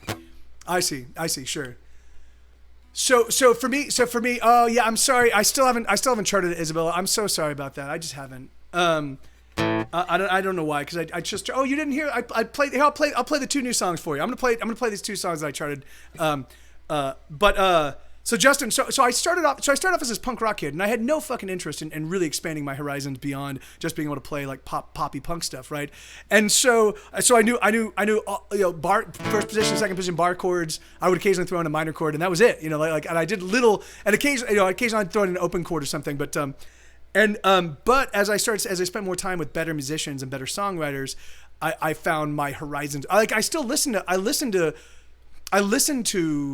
indie rock, and I listen to folk stuff, and I listen to classic rock and roll and stuff like that. But I didn't really ever think that I was gonna be able to make music like it, because I knew that my guitar skills were too rudimentary. And I also knew that I'd much rather than practice, I'd prefer to sit down and write a song. So my capacity to like sit down and write a song really outpaced my ability to play the song, or to play, or to like play more interesting, chordally complex songs. But that was for about 10 years. And then somewhere around 2006, as we were started working on Selling Out and Going Home, that's when I started writing songs.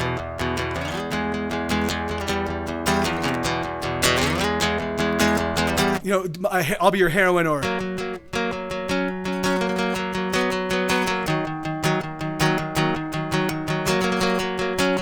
so I started then it was at that point in time that I started really kind of spending some time kind of trying to think about writing songs that weren't just punk rock, and then having fun with that led me doing other stuff, and then I really kind of fell in love with trying to write some kind of like folky tunes, and so the only reason why I haven't written things in different genres is I haven't really kind of got like I approach everything from a pop sensibility, so I gotta be like, oh, that's a really catchy song, let me try to write something like it, and then I try to approximate it. So that's it, I've written scores and scores of songs where I'm trying to sound like another song, I'm like, I really like the vibe of this song, let me see if I can capture the vibe of that song, so. So hey, that's one of the songs that I got down for you, Isabella. Here.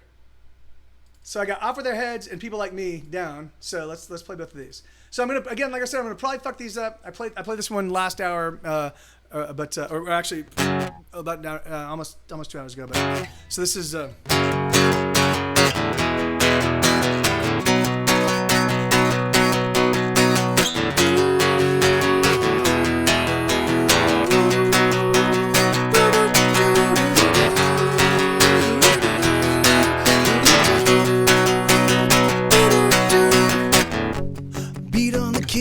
And the kids will be back. The doo-doo launch another counterattack. Enroll the tanks, so reload the guns. Everybody's beating down on everyone. I think you could be a star. Just do the unthinkable while the cameras are on. Life is cheap, we're all practically dead. They're coming for us, so off with their heads. Off with their heads, they're coming for us. So off with their heads, off with their heads, they're coming for us.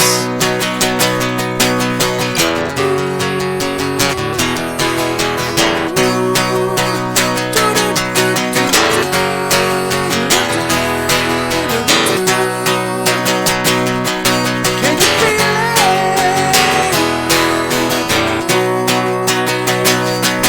Can you feel it? It's Jackson 5 Drummers.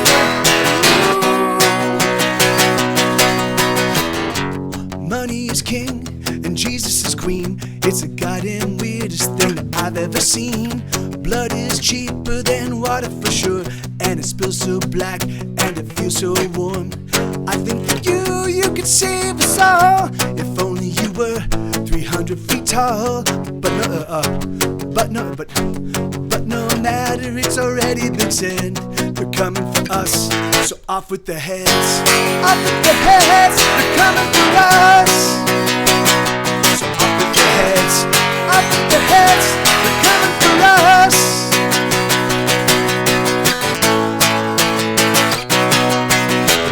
Chop, chop, choppy, chop, chop. Chop, chop, choppy, choppy, choppy, choppy, chop, chop, chop. Chop, chop, chop, choppy, chop, chop. Chop, chop, choppy, choppy, choppy, chop, chop. Chop, chop, chop, choppy, chop, chop. Chop, chop, choppy, choppy, choppy, choppy, chop. Chop, chop, chop, choppy, chop, chop. Chop, chop, choppy, choppy, choppy, chop, chop, chop.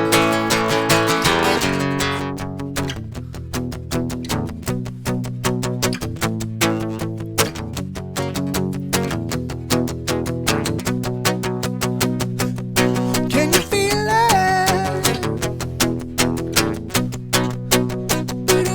Can you feel it? Ooh. Can you feel it?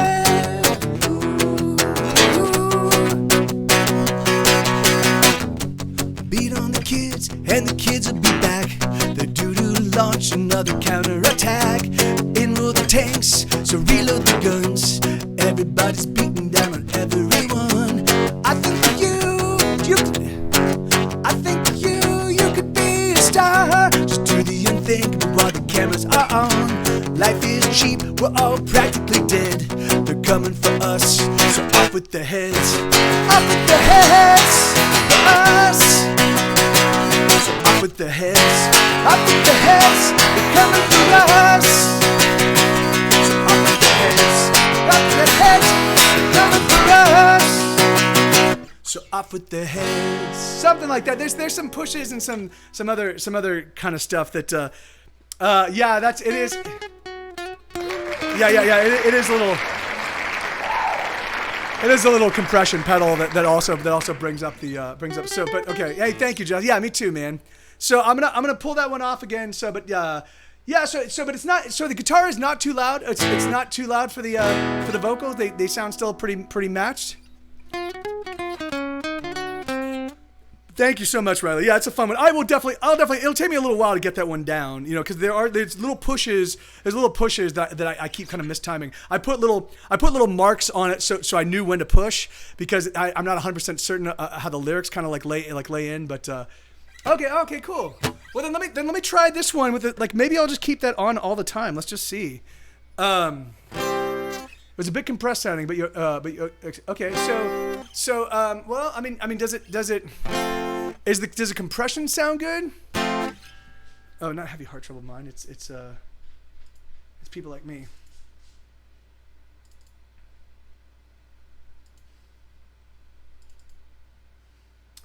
Okay, yeah, thank you, Bobcat. Yeah, if you guys can, because if it sounds okay with, I'd prefer to just not have to deal with pedals. I mean, unless I'm doing a full rock thing, and then I do light distortion, heavy distortion, and that's it. You know, like I'm not big on fucking with my sounds from that perspective. So this is a song called People Like Me. I have to okay. Perhaps back off on the amount of smush. I mean, let me see.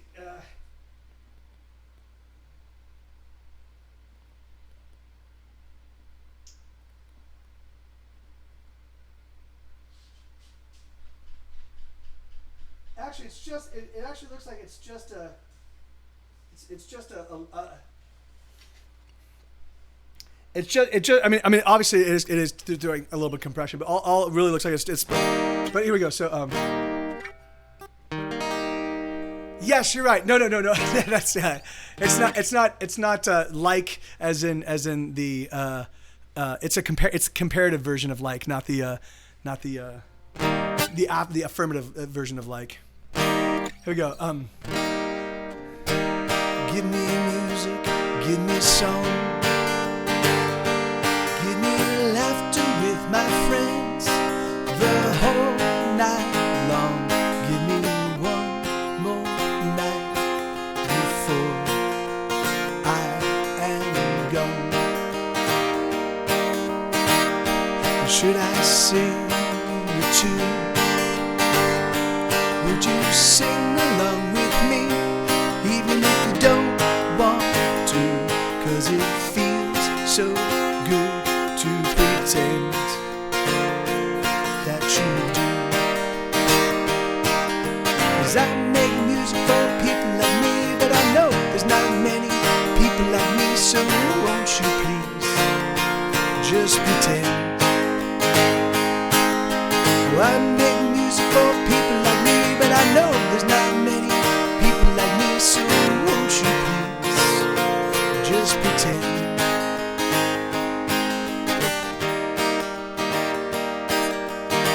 Well, there is no. So that's. Give me something. All right, hold on. So that's fucking sucks. Well, no. I'm just gonna turn it off. I don't want to. The guys, it's not a compression pedal. There's one dial. It basically affects the level. There's just one dial. So I'm gonna eschew that. I'm gonna get this. Okay, well, yeah, I'm just gonna eschew it. The thing is you know, most of my songs are lyric driven, so I don't mind that the vocals sit on top of the guitar mix. You know, like the thing is it like, so yeah, it's fine. I don't yeah. So yeah. All right, let me just start from the top. Sorry about that. Give me music, give me song. Give me laughter with my friends the whole night long. Give me one more night before I am gone. And if I should sing a tune, would you sing along with me? Even if you don't want to, 'cause it feels so good to pretend that you do. 'Cause I make music for people like me, but I know there's not many people like me, so won't you please just pretend. Well, I make music for people like me, but I know there's not many people like me, so won't you please just pretend.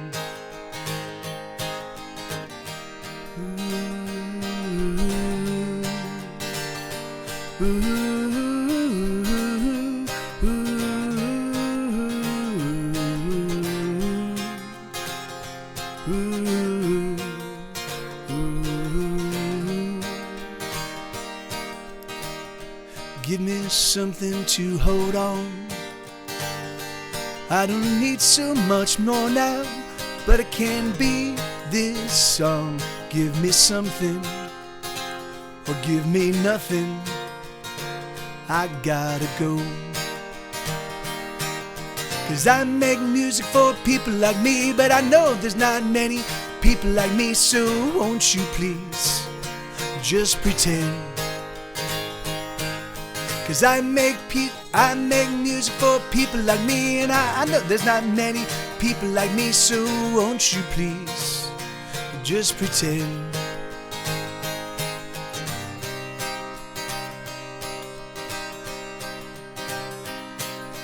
And the only fires that I could light were the ones that burn within, hidden from sight.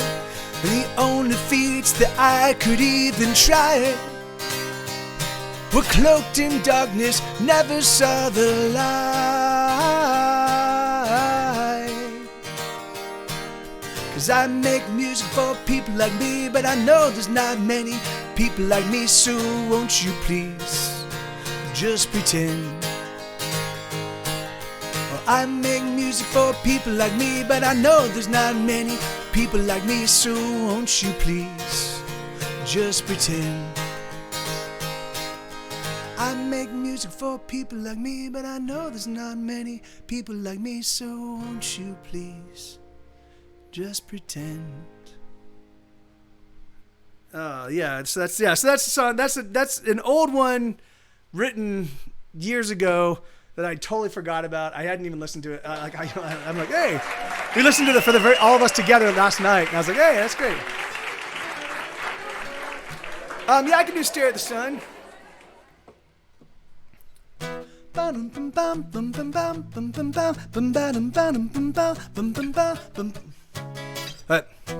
I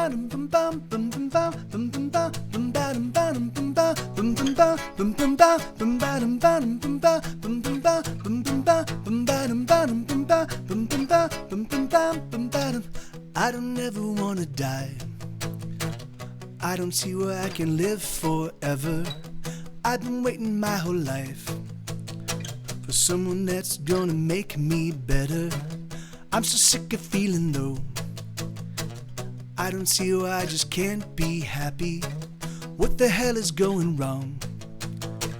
Why does everything keep collapsing? I don't know why I'm bothering you, 'cause I am sure you're struggling too. Or why not be with me? Maybe together we will find that our nights will never feel as lonely, and I will write throughout the night so we can sing for each other only. I hope that I'm not bothering you, 'cause that is the last thing I wanna do, but I desperately want you. I stare at the sun until I'm blind, so I remember for all time the image of you as you are now. I don't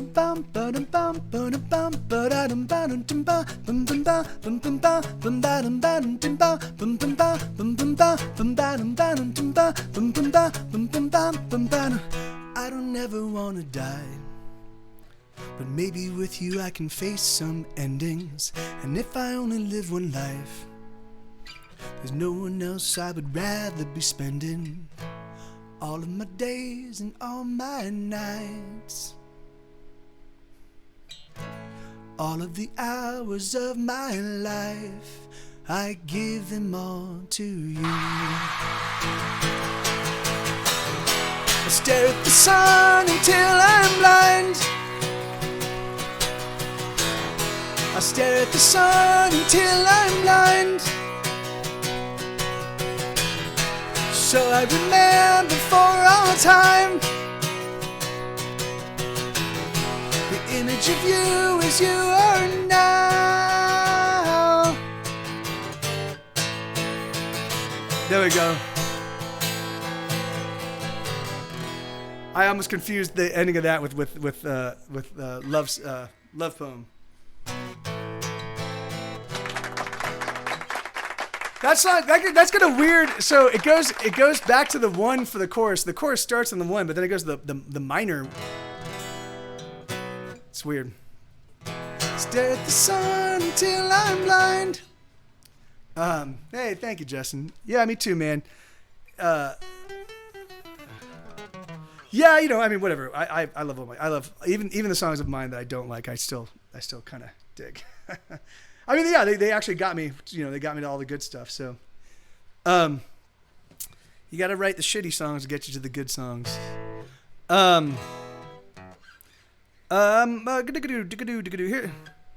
Let me do. What do I want to do? Now here. We're getting close to this time. Let me do this one. My little bastards.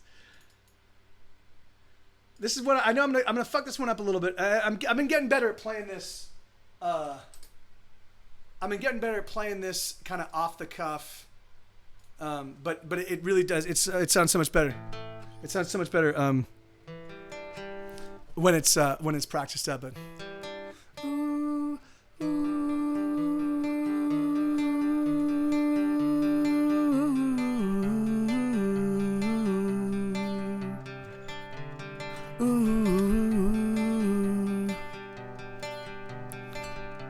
it's motherfucking Christmas time, and I don't have a fucking dime. It doesn't matter anyhow, 'cause I've been feeling plenty down. I'm blue, so what can I do?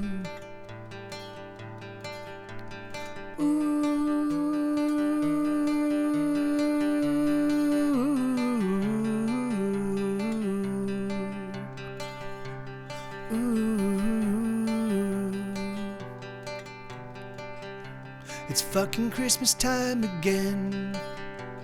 Will the season never end? Every time I turn around, Christmas comes bearing down. My God, make it stop. I'm so tired of Christmas. Fuck Christmas. Fuck Christmas. Fuck Christmas.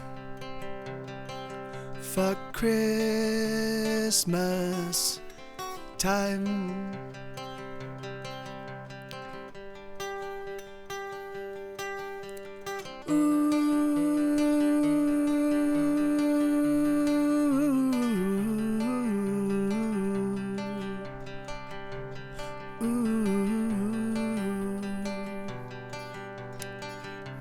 I'm sick of all the Christmas cheer that permeates this time of year, and I'm sick of Christmas songs. I don't wanna sing along. I'm done. I'm through. I'm so tired of Christmas. Fuck Christmas. Fuck Christmas. Fuck Christmas. What the heck? Fuck Christmas. There we go. Fuck Christmas. Fuck Christmas time.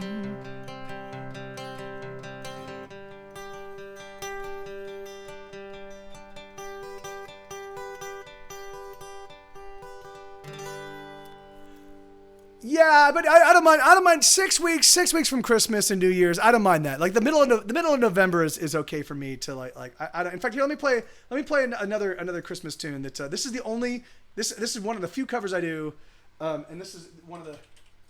I like this one because it's I haven't played this one. I haven't reviewed this one though. Frosty.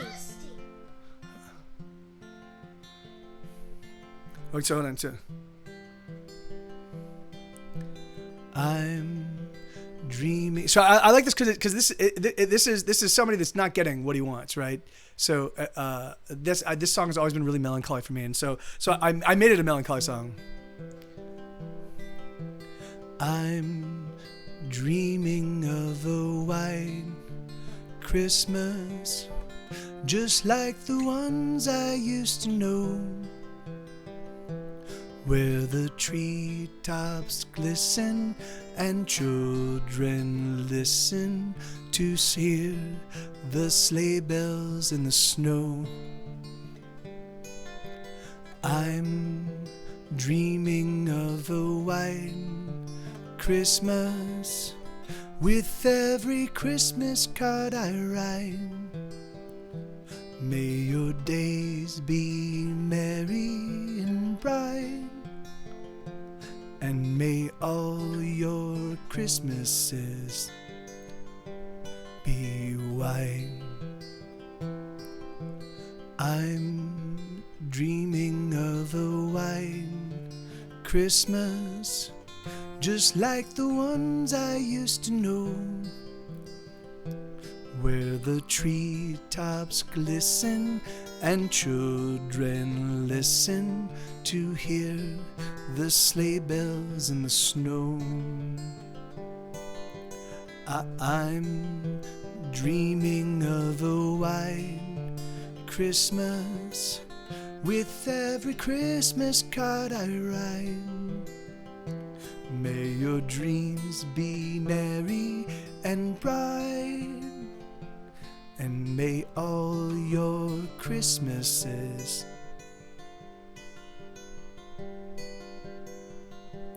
be white. Anyway, so I bet it is, Justin. Yeah, it's a great. I mean, it's a fucking great song, and I love it because it's like, yeah, Christmas is such a hey, cheery, yeah, happy, you know, like, but that's not a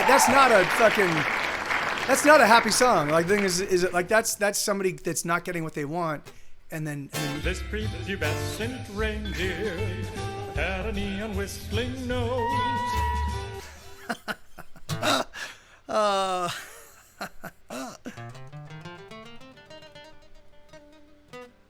Honestly, the love that you missed, huh, Isabel? I think you're the only human being that wants this song. But all right, I can play it. I can play it for you.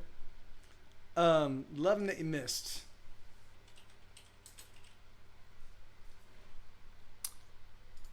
So this is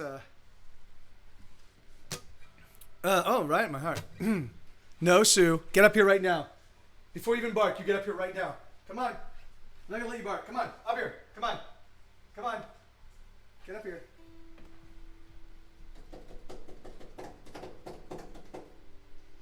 Good boy.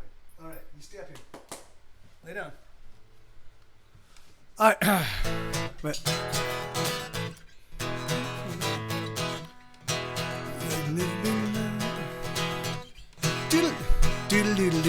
Oh no, it's cable. I was like, why does that sound so weird? Because it's cable 5. I think the very last time I played this, I did the same thing.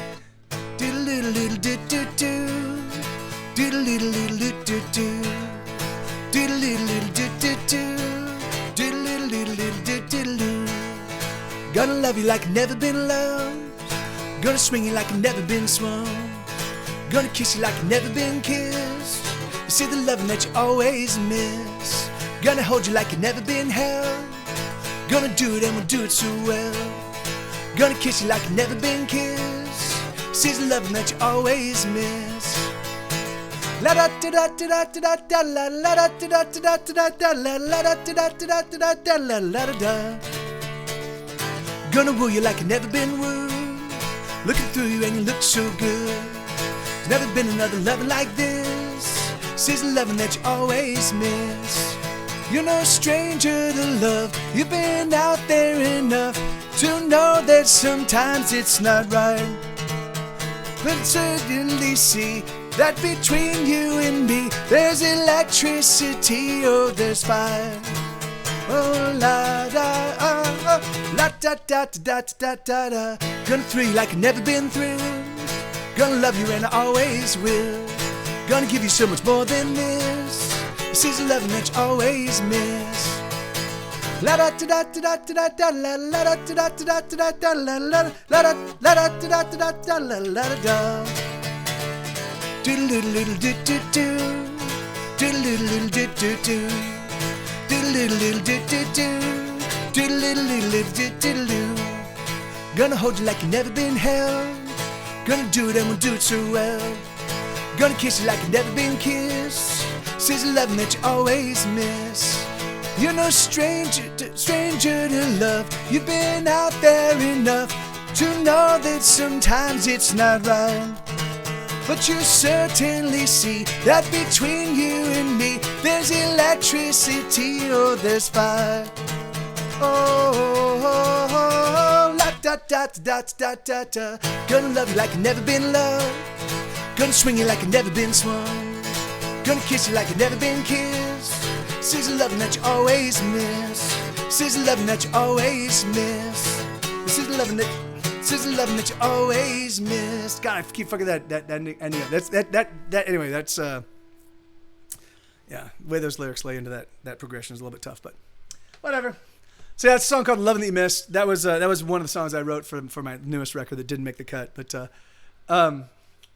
have I ever heard of a band called Twin Fork? No. Yeah, man, I haven't. But and there's a good chance, unless they're friends of friends, there's a good chance if they popped up anytime in like 2005 and beyond, then there's a good chance I haven't heard of them. And then even if there's like a 95% chance I haven't heard of them. And then if they popped up anytime between the mid 90s and like unless they were big indie bands, then there's a good chance I don't know them because I just But why do you ask?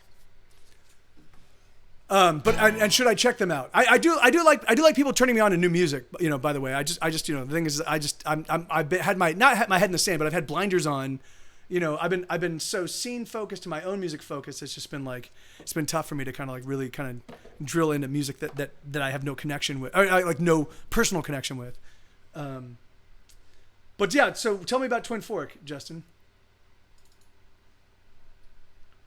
It's a pop country bluegrass band fronted by oh really? Oh, that's cool. So that's very funny. By what's his name? I had a girlfriend that was fucking crazy. Was a crazy Dashboard Confessional fan. She was like to the level that they know each other. Like what's his name? Chris or whatever his name is. The guy, the main Dashboard Confessional guy. Chris Crowley. There you go. Yeah. That's him. That's very funny. Oh, that's cool. That's awesome. Right on, man. Are they good? That's funny, dude. I'll definitely check it out. I really do. I appreciate his. Oh really? Oh yeah. Right on. I appreciate his work ethic. I appreciate the fact that he'll put out a. In fact, that's sort of. You know, I realized that when I was doing the Mike TV Live versions of my albums and my songs, I realized that there were other people that had done that before me, and he was one of them. You know, so he'll put out a full rock record, and then he'll basically put out the same exact record but an acoustic version.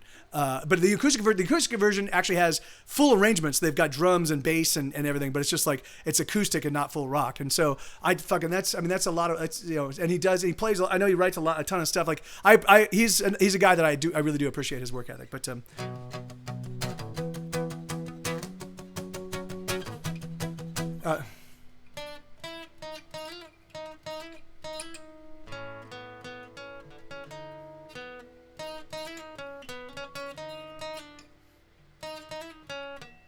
I read this like the hey, right on, Justin. No worries, man.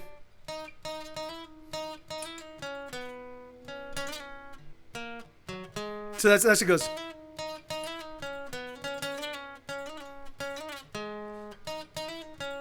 But yeah, so it's just I played it. I write these little guitar leads. I'll play them just for the album, and then I'll never play them again. And so, but it goes. The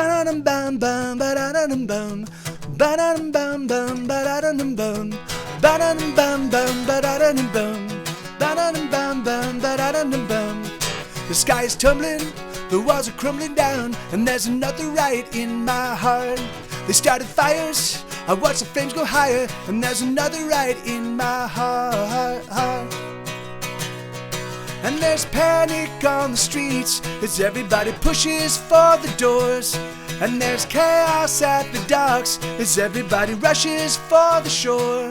Just like before, I don't know if it's gonna be right. I don't know if I'll be okay. I don't know if it's gonna be right. I don't know if I'll be okay. See you, Riley. There's a right in my heart. Love you, dude. You be well. See you too, Justin. The towers crumble, the mountains tumble down, and there's another right in my heart. There's been explosions out on the ocean, and there's another right in my heart. And there's panic on the streets as everybody rushes for the doors. And there's chaos at the docks as everybody pushes for the shore. Just like before, Jesus. I don't know if it's gonna be right. I don't know if I'll be okay. I don't know if it's gonna be right. I don't know if I'll be okay. There's a right in my heart. There's a right in my heart. There's a right in my heart. There's a right in my heart. God damn it, I didn't even realize I've gone well past the 4-hour mark. Well, if I want to keep singing until Friday night, particularly because I'm gonna learn some more of those songs, I should probably go. Let's go raid somebody, everybody. Thank you for hanging out. Thank you. It's always fucking beautiful to have you guys here. I want to thank Justin Robert Young. Thank you, Jerry, for bringing folks over. Thanks for you guys that came over on his raid and decided to stick around. Thanks everybody for requesting songs and hanging out and engaging. No, I just lost track of time, Bobcat. Oh yeah, fuck yeah, let's go. Let's go raid Maddie. We haven't raided Maddie in a long time, and I can definitely. I have to do some. I have to respond to Papercat with some stuff, and I have to deal with Rooster Bat, get some stuff for him, and I want to respond to Justin's email. So there's a bunch of things I need to take care of. And I'd love to have him be the soundtrack for that. So thank you, Isabella. Thank you so much. Thank you, Stephanie. Thank J Joe. Thank you so much, man. Thank you, brother. Thank you so much. And yeah, I fucking love you guys. And I will be here tomorrow, same time, noon to 4. Will I? This is Thursday. I'll be here tomorrow from 6 to 10. All right. I don't know what the fuck I'm talking about. Tomorrow from 6 to 10. I can't believe. Anyway. I started a little bit late this week. So yeah, no. I'm sorry. Thank you, Peter. Right on. Thank you, Bolo. Thank you so much. So tomorrow's gonna be a 6 to 10 show. And what else? What I was gonna say? There's something else I was gonna talk to you guys about. But yeah. So I think I'm gonna do. I think before the show. So I think from 5 to 6. I think I'm gonna do. I think I'm just gonna play. I'm gonna play a bunch of the songs from that. And everything else folder, just as a little kind of like intro. Like, so if you guys want to check out a bunch of songs that don't are only accessible, you're either Bobcat or you're Jeffrey or you're either Bobcat or Dark Redeemer or you're Super Trey Wonder. Only those 3 people have these songs. Well, that's not so. There are some of them that I put out on little burn discs as promos for other things that I've done. But yeah.